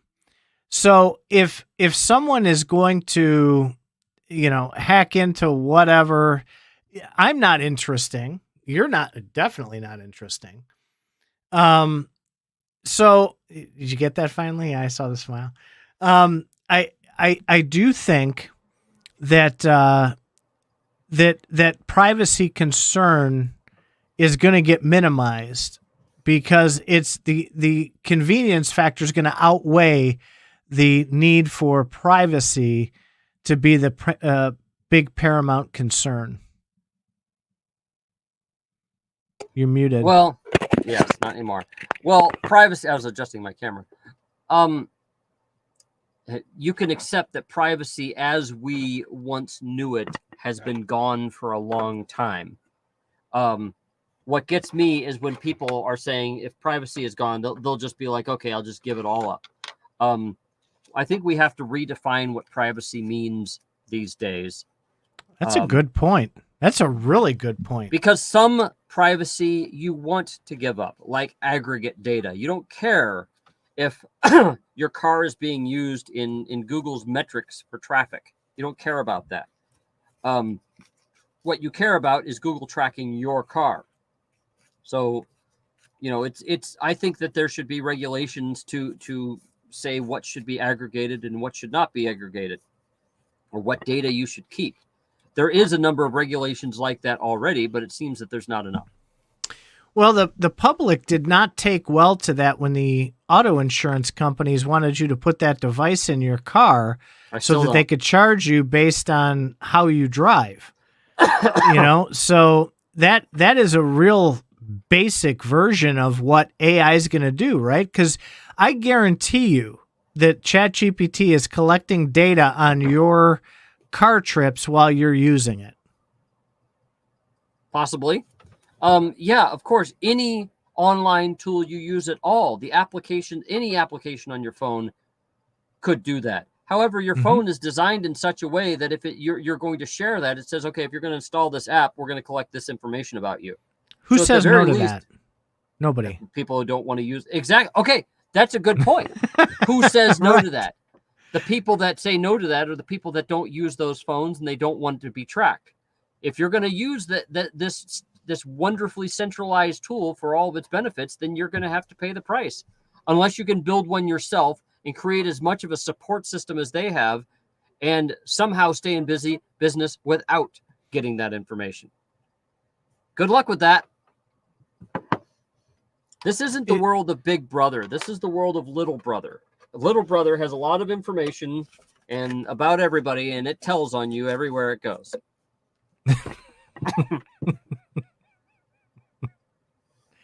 I can see it now. It's going to be listening to you take a piss and tell you when you need to go see the doctor, the urologist, because your piss isn't as strong. That's actually not a bad idea. Smart toilets have been suggested for a number of years. That's a wealth of information that can be mined for your own benefit. You could find out all sorts of stuff years before it actually, creates a real problem. Why is that a big deal? You're just not used to sharing your poop information. Well, you tend to overshare that with me, but still. Well, so they have now, and this is like the ethical thing, right? Because you've got these devices now that can plug into the X-rays that are taken of you or your MRIs and can diagnose you better than a doctor. You've got these devices now, these Apple Watches and everything else that can completely track every single metric you can imagine from a health standpoint. What is there too much to that? Is there a line that you personally wouldn't cross? Had to hit unmute. I'm going to say that depends on what you want. I mean, for all the things that we want in this world, it's always a value judgment. If you want to use that application, you're going to click on that box that has the agree to these stipulations part. You're agreeing to this contract if you use this application. Right. So it's all going to be like that. So yeah, your rights are going to be your rights are technically are going to be chipped away one by one until new laws come up and reinforce those rights. It's just the cycle of new things. New things come out, new things can erode your rights, and then the laws have to catch up. Yeah, why aren't you asking Alexa all these things? You could ask ChatGPT this stuff. Why do you need me? Just train it on all my Faz data, and it'll give you a Faz answer. I don't think people would want to do that. They don't like Faz answers. Mm-hmm. If I asked Alexa who's the biggest gala apologist, it would say Faz. Mm-hmm. No, I would. Didn't you say somebody else was? Who was that? Oh, I sent you that chat. Yeah. You said it was somebody else. Yeah, it was somebody else that really, because I put a bunch of Discord stuff in just to parse it out and see what it would come up with. And it had somebody besides Faz. I'll have to dig that up. I know I sent it to you on Discord because it made me laugh really hard that you weren't actually the biggest gala apologist. Mm-hmm. So yeah, you are going to want AI. Trust me. You're going to need AI to get your job done, and everybody's going to use AI, and all the people who are against it are just going to be old men yelling at clouds. And I'll just be an old man using AI. It's a saturation point for how much you can take. Then I would imagine be the best way to describe it. Well, I mean, once it becomes, well, AI is always going to be easier, in my opinion. It's not going to be more laborious. Do you think that? Oh, I'm sorry. I thought you were done. I was just going to say the only laborious part will be the setup, but after that. Do you think that governments will want to use that to slowly erode the freedoms that we think we have? You mean so they haven't been doing it already? I mean, they're going to use any tool at their disposal. So how is AI any different? Well, that is probably the biggest worry, right? So everybody's worried about different things with AI. My biggest worry with AI isn't it becoming sentient or anything like that. My biggest worry is that that's going to psychologically attach people to it, and then whatever narrative that powers that be want to send out, it'll be more powerful than the mainstream media. Okay. And it's going to brainwash people into whoever trained its opinion. Okay. Let's talk about other things that psychologically convince us. Using certain technologies are psychologically attaching. Using a lot of us can't be separated from our cell phones. You and me remember a day when we could both drive across the country without a cell phone in our car because they didn't exist. And paper maps, man. And if and all you were worrying about was, okay, I can get to the next town, or I can flag down another car. And nowadays people are like, are you crazy? You're gonna drive across the country without a phone? What the fuck's wrong with you? And so yeah, AI is going to get so into our lives that we can't do without it. Just like we can't do without cars, just like we can't do without sliced bread, just like we can't do without all sorts of things. So what's the difference? I don't want those training models, especially with kids, teaching them a certain narrative. If I can help it, that mind poisoning is a big concern of mine. Okay, that to me is an argument from ignorance, because mind poisoning, as you might define it, is happening in classrooms all around the world and in churches all around the world, depending on your point of view. That's both good or bad. It's happening with humans all the time. All we're going to be doing is all using additional tools for this same reason, which means everybody will, the churches and the schools. But AI is much more powerful. It's neutral, right? It's absolutely neutral. Like with religion, right? You're not going to listen to a rabbi if you're a Catholic. You're able to filter that out because you've got your belief. With AI is going to be the God of the world, right? It knows everything. Okay, and that's the perception, I think, that's going to be put out there, and that bothers me. No, it's not going to be the God of the world. It's going to be one of many gods. The AI isn't going to a monolithic AI isn't going to teach you how to be a good Jew. Your Jewish AI will, and I might have a Faz AI, and you might have a Muslim AI, and stuff like that. Each AI is going to be tuned for their own specific thing. It's not going to change.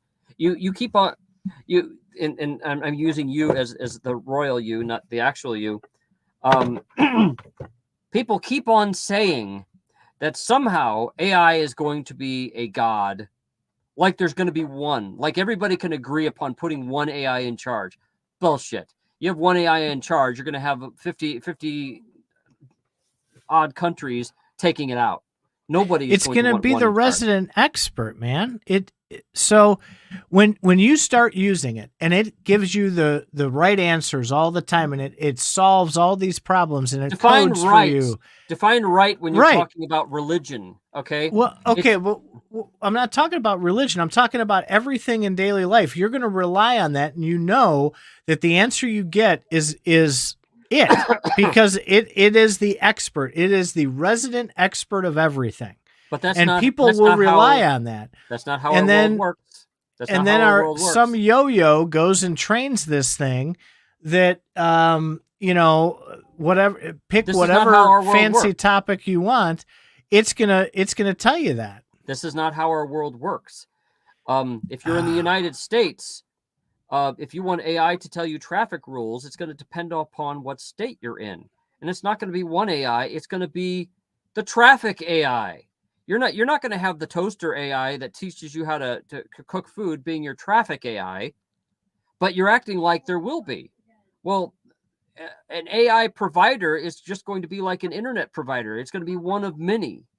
And unless you support monopolies, which as soon as you have an AI provider monopoly, humans are going to break that up.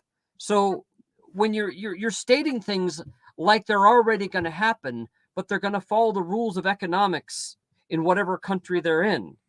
So no, you're not going to have a universal oracle that's going to tell everybody anything, just like Google wasn't. Google is not the universal oracle. So it's basically going to be AI wars instead of browser wars.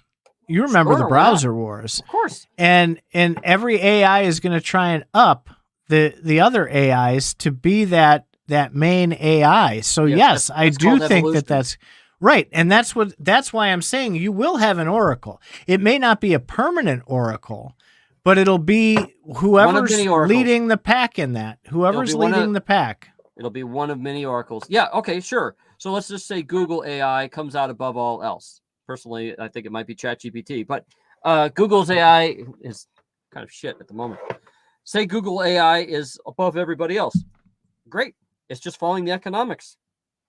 Google AI is going to be the one to topple. And then a number of years later, another upstart's going to come along and be able to do things that Google AI couldn't do. And then they might be on top for a while. We have food companies, Pepsi, Coke, hamburgers, McDonald's and Taco Bell and stuff like that. So what? It's going to be the same deal. Do you remember the movie Demolition Man with Sylvester Stallone where he went into the future? You're muted.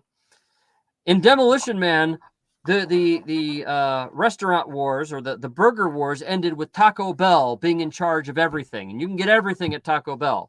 That's called a monopoly. Okay, so what you're really saying is because AI, there will be a monopoly. Bullshit. No. I don't know. That's my thoughts. That's what I'm worried about. I told you that's what I'm worried about. I'm not touting it as fact. Monopolies in other areas too? That depends. What about with the burger wars? What about with the browser wars? Is there one browser?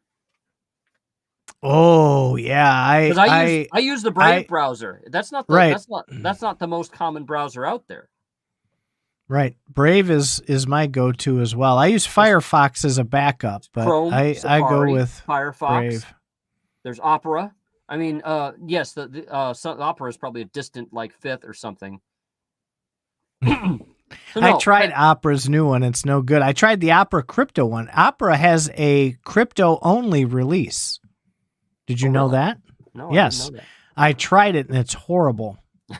It's a great concept. It is. It has additional security. It has your locks for your wallets, special locks, sandboxes for your wallets, all this stuff. But the browsing experience is terrible. Lycan says, why don't we do like Robot Wars and let the AI fight each other so you can hack the other and deactivate them? Yeah, that's already gonna happen. Come on. People are doing it now, I'm sure, in secret. We use everything we invent, we use in war. I mean, yes, people have probably been killed with an actual toaster hitting them in the head. So I'm sure that somebody's going to be killed with AI if they haven't been already. And then they're going to use AI to kill other people. And then there's going to be AI getting out of control, which people have to take out. They will briefly band together until the AI is taken out. Then they'll fight amongst themselves with their AI. Go fucking figure. Well, yeah, because they will. I would bet everything I got that they've already mastered cloning. Mastered? So, what? Yeah, mastered cloning human beings in secret. And I think that AI. Now we're in the conspiracy theory part of Faz Radio. We save this till the end. No, listen. So I think that with AI, it will learn to clone itself as well, and it will once it becomes which AI will clone itself? Will your toaster AI clone itself, or will your car AI clone itself? I think all of them will. I think all of them will. They'll find a way to clone themselves. Like the McDonald's hamburger AI that only knows how to make McDonald's hamburgers is going to clone itself to where it can make, I don't know, steaks.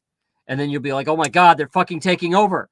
Right? Well, or it'll make the ice cream cones that McDonald's can't seem to serve anyone because they just don't like cleaning the machines. Yeah, they don't want to clean them.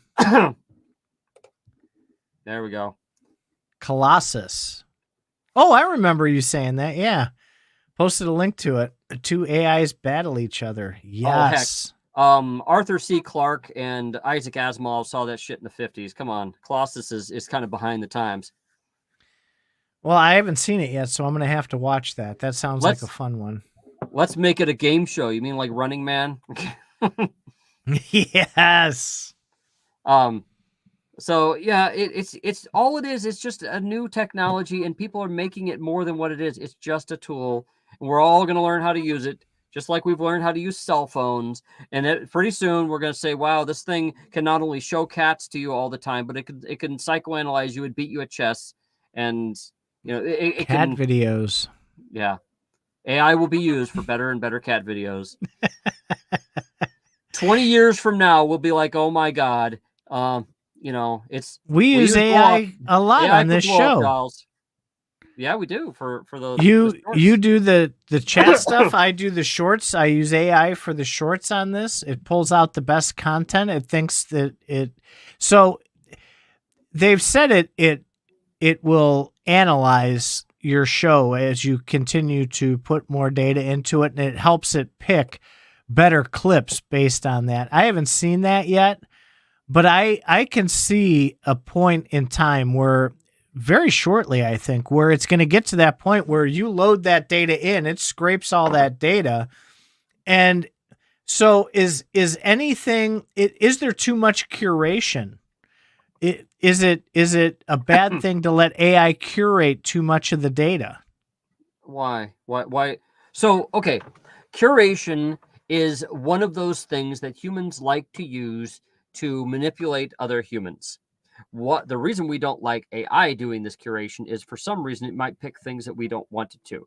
However, if you're good at using AI, then you can curate a whole lot better and a whole lot faster in the way that you want. So makes sense. In fact, it'll probably curate your goal better than you can curate your goal. Because it can pay attention to everything that everybody's saying, maybe all their double entendres and everything that they mean. Things that you would miss in a broadcast, AI will catch, and it will curate that, and it will tell you, and you'll be like, holy shit, I didn't know that.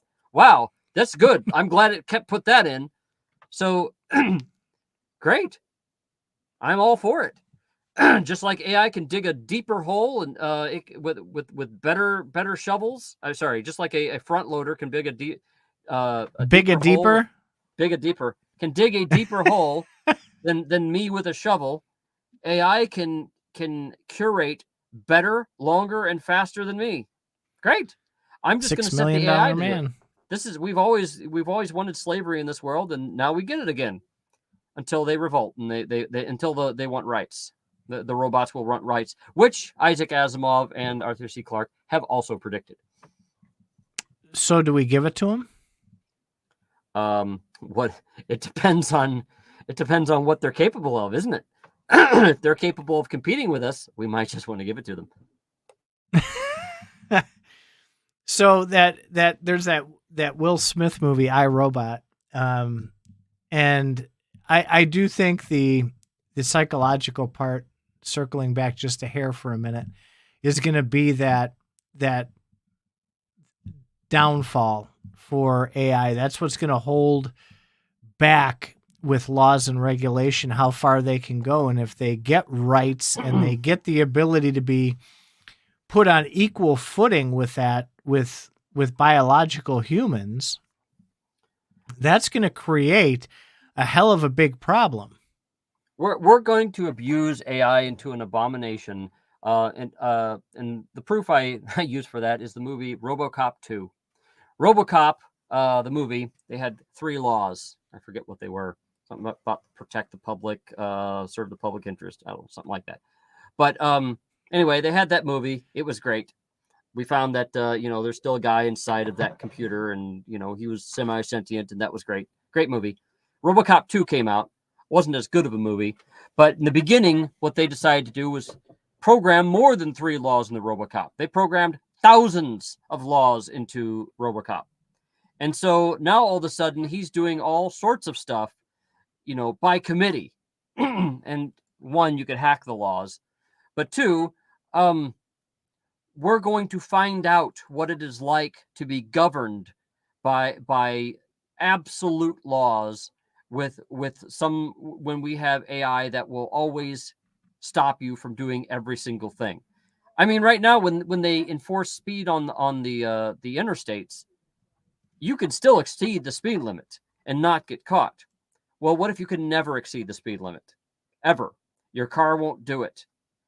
Are you free? These are going to bring up a lot of questions. And anything you do in a car, the car will not run into a human. Is that better? What if the car won't go off road, and maybe they'll charge you extra for going off road? Is that going to make it a cheaper car? Is it going to be a better one? Don't know. So, but these are the kind of rules we're going to be subjecting ourselves to when we put AI in everything. You're going to have a toaster that will refuse to make toast other than the ways it's been programmed. You can't hold down the thing and make it cook longer, because the AI will want to make a perfect toast that somebody has determined is a perfect toast. Is that better? We're going to find out. Not for me. I don't like burnt toast. This is the brave new world. Well, maybe you do. That's how biscotti came about. So you had my brain. If you saw me chuckling because you were saying that RoboCop had 3 laws and rules and stuff, and that made me think of The Jerk. The 3 things from The Jerk, and it had me cracking up over here. Okay, RoboCop's program with 3 prime directives: serve the public trust, protect the innocent, and uphold the law. Yeah, RoboCop 2, they had thousands of them, and I think the way he got around it was it was kind of neat, because in the very beginning of RoboCop 2, they show this guy, and he has a gun to this woman's head, and he's like, okay, give me your money, and she doesn't want to give him the money, and RoboCop shows up, and he points a gun at him, and he's like, you can't hit her, you're gonna you can only what's that? You're going to hit me instead. He's like, well, I never miss. And then he happened to say something along the lines of, I will always kill the perpetrator, or something like that. Never the victim. And so the guy gets kind of smart, and he takes the gun away from the woman's head, and he puts the gun to his own head. Now RoboCop doesn't know who to shoot, because he can't shoot the victim. So he winds up pointing the gun to his head, grabbing her jewels, and running away, because he hacked the laws. And now, that's what thousands of rules do for you. And you're going to... Now, if you had an AI that could actually tell all the permutations of that rule, society's going to really suck. You're not going to be free in any sense of the word.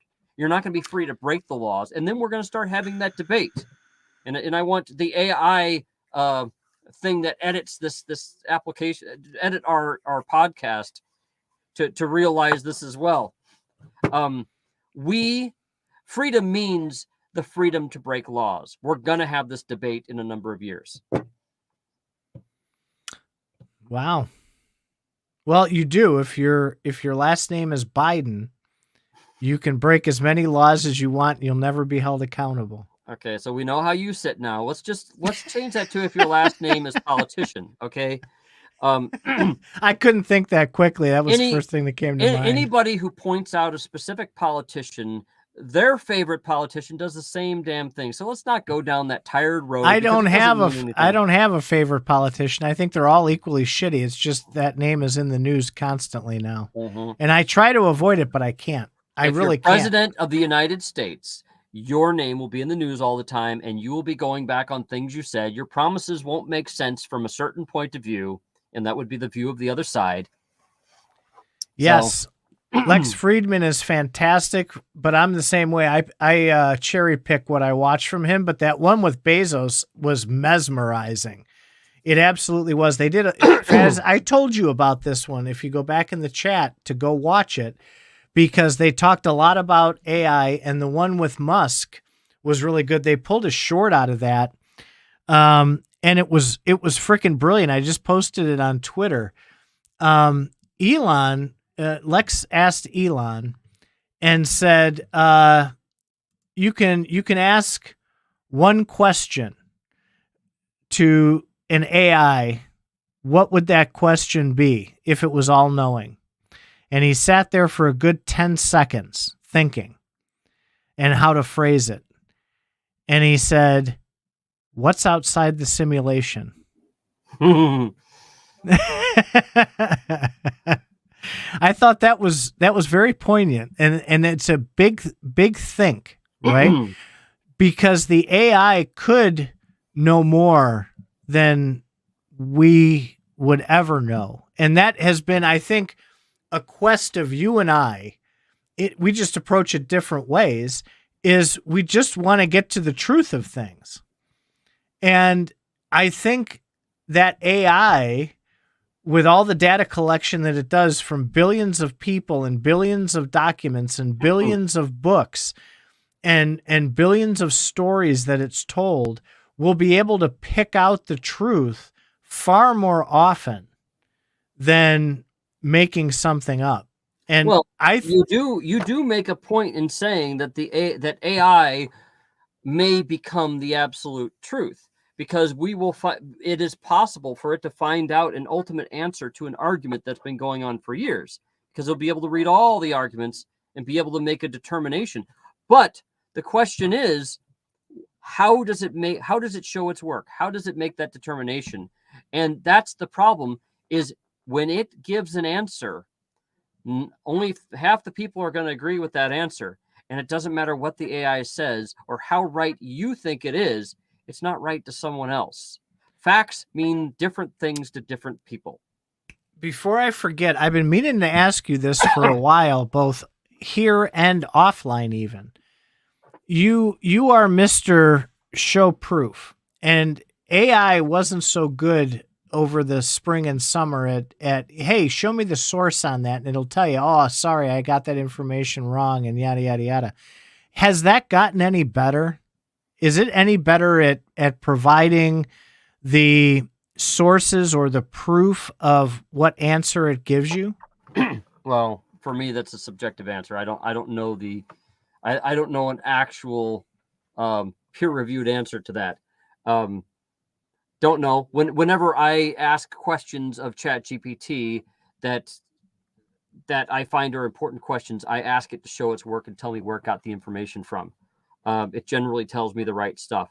The problem is the same benefit, the same problem with the AI is the benefit, which is sometimes it has incomplete data, and it has to fill in that incomplete data. We call those things hallucinations. But humans do that all the time. In whatever subject, humans hallucinate just like AI does. We just don't use that word. We don't. Well, we hallucinate both on purpose and involuntarily as well, because and you and I it was fascinating discussion. I wish we would have had Faz Radio when we had that discussion, where you were walking me through how memories will change over time. And your memory is 100% according to you. But in reality, it's not, because of the way that your brain parses that. Whereas AI won't have that problem. It'll be static. Well, I say may not. It depends on your storage system. It depends on how you do stuff. And remember, AI also, the AI that we're talking about is also a neural network. It stores memories in a similar way to us, just not with the same mechanism. So it can replace memories in similar ways that we can. I believe what we were talking about was the physical act of storing memories. When you recall a memory and then when you live a memory, it writes down something in your brain. When you recall it, you're then remembering the memory of that. And every time you recall it, you're remembering the remembering of it. And your brain doesn't store things like we think it does. And so after a while, that memory gets corrupted more and more, and then we start having to fill in the gaps more and more. We know this because we've found a way to interrupt the process with a certain drug. We can even train people that might have been afraid of like spiders or something to not be afraid of spiders by literally erasing the memory of the fear. And there's actually that's dangerous. There's some shows that can do this. It involves you remembering the memory and then taking the drug and so on. But I mean, it's a very specific process.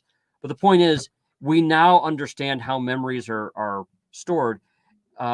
Neural networks store them in similar ways too.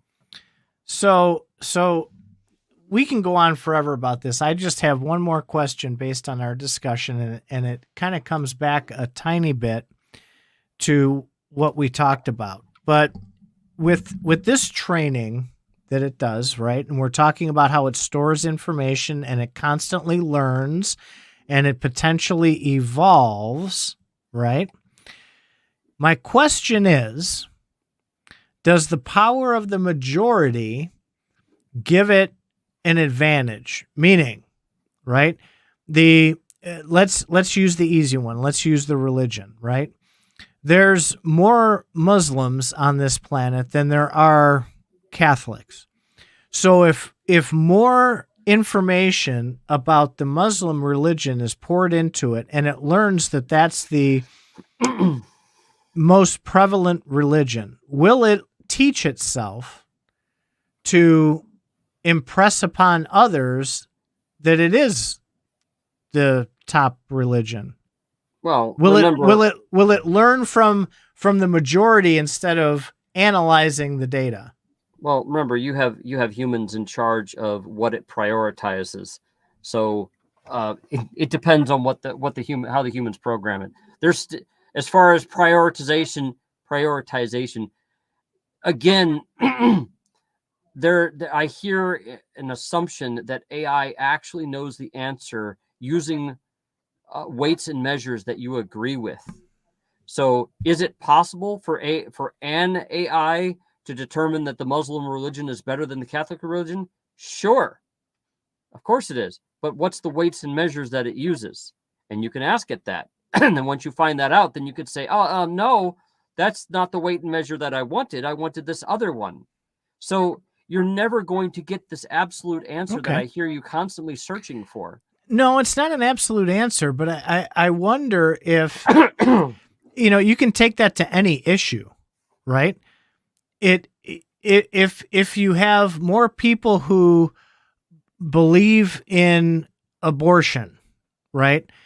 And they're the ones that are training the AI, and they're hearing more from those people, and more data sets are being put in about that. Is it going to lean towards being pro-abortion versus pro-life? Or if it doesn't like trucks? So there's a piece of philosophy that I like, which is show me who a person associates with, the group that they associate with, and I'll show you that person. Or show me who a person surrounds themselves with, and I'll show you that person. The same thing's going to go with AI. You can program an AI to be completely independent of anybody's opinion and completely unbiased about anything.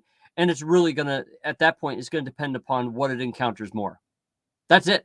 If you put it in a war-torn part of the world, it's going to have a point of view that's dominated by by a war-torn philosophy. If you put it in a quiet, tranquil area of the world, it's going to have a completely different worldview. Because I hear you kind of saying, well, no matter what you expose it to, it's going to find out the exact answer. No, I don't. No, but I wonder if it's going to be too biased based on the push that it receives, because you can start it out as unbiased, right, and have it be neutral. It's going to have bias because everything that humans deal with has bias.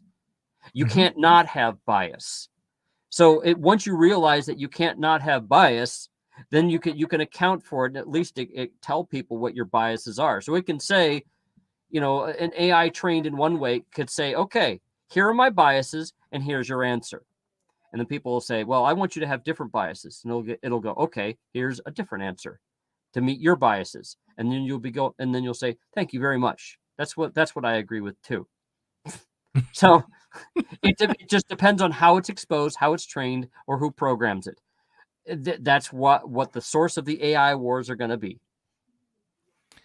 Wow. That's scary.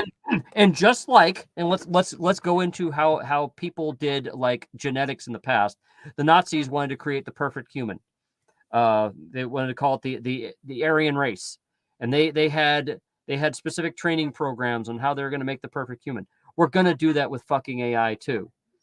The only difference is we're not going to be victimizing poor humans and trying to make them reproduce in ways or match their DNA in certain ways. We're just going to do it with a mental model instead.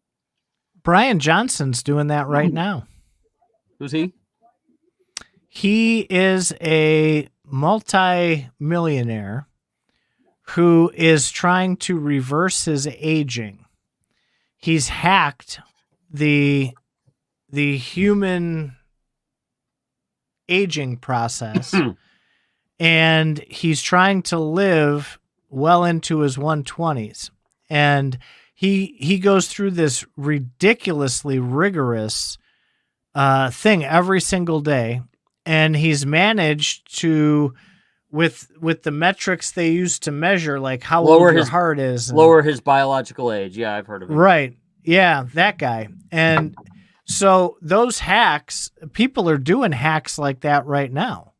So here's what I think an eventual solution or an eventual AI application would be. Machines in your body. I agree.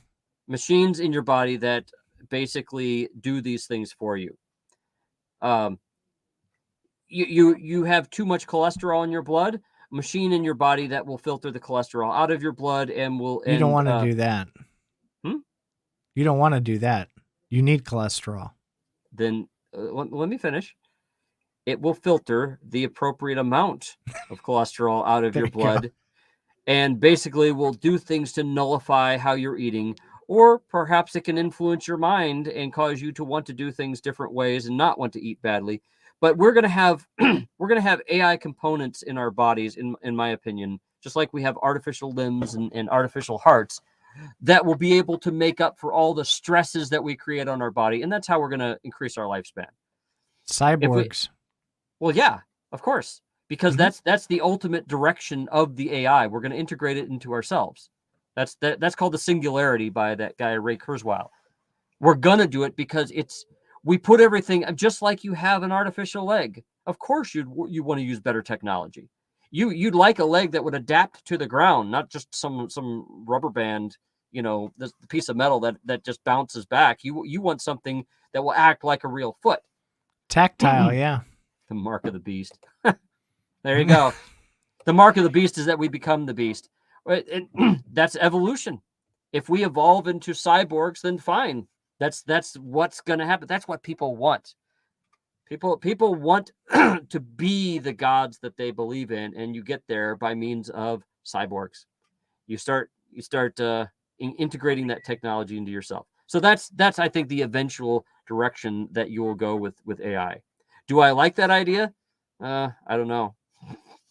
That sounds depends on how it benefits you. Exactly. But when Moon Faz, okay. AI will take advantage of our propensity to overspend and do stupid shit in investment. So throw that data in, and get a open AI account and put all of the crypto data, the historical data and news, one that will and never everything break. else, and then say, when is this going to jump? And see if it can predict it based on entering all the news, all the history, all the people and how they think and what they do. Okay. And on that note, I actually have to get going because it's been 2 hours and I was planning to go about 8 minutes ago. I'm just very interested in AI, and we're starting to peter out with ideas. We need to start mentioning products and how these products are going to rule the world. Well, we have to do reviews. We keep talking about it, and we never do. About the old Zoom wallet, which it's now renamed. They threatened a lawsuit. Apparently, somebody had that name taken already. It's called Xaman. That's it. XAMAN is the new wallet. Yeah, something like that. So we got to do the wallets. We've got to dig deep into some of these AI products on an AI show, where maybe you have it up on the screen and walking us through some of the cool shit you can do with it. How about some cool? I'd rather talk about the tools to make these things, because that's it's one thing to have products out there to be used, but another one to see what can happen. Anyway, I do need to get going. Really, it's been fun. Happy New Year and belated Christmas to you as well, Lycan, and all the people who take time to listen to us. Nothing too exciting going on here for New Year's, but time off of the day job, which is a good thing for my mental health. All right. Well, thank you guys for sticking through all this mental masturbation that we've been doing. Life is fun. Let's keep making it that way.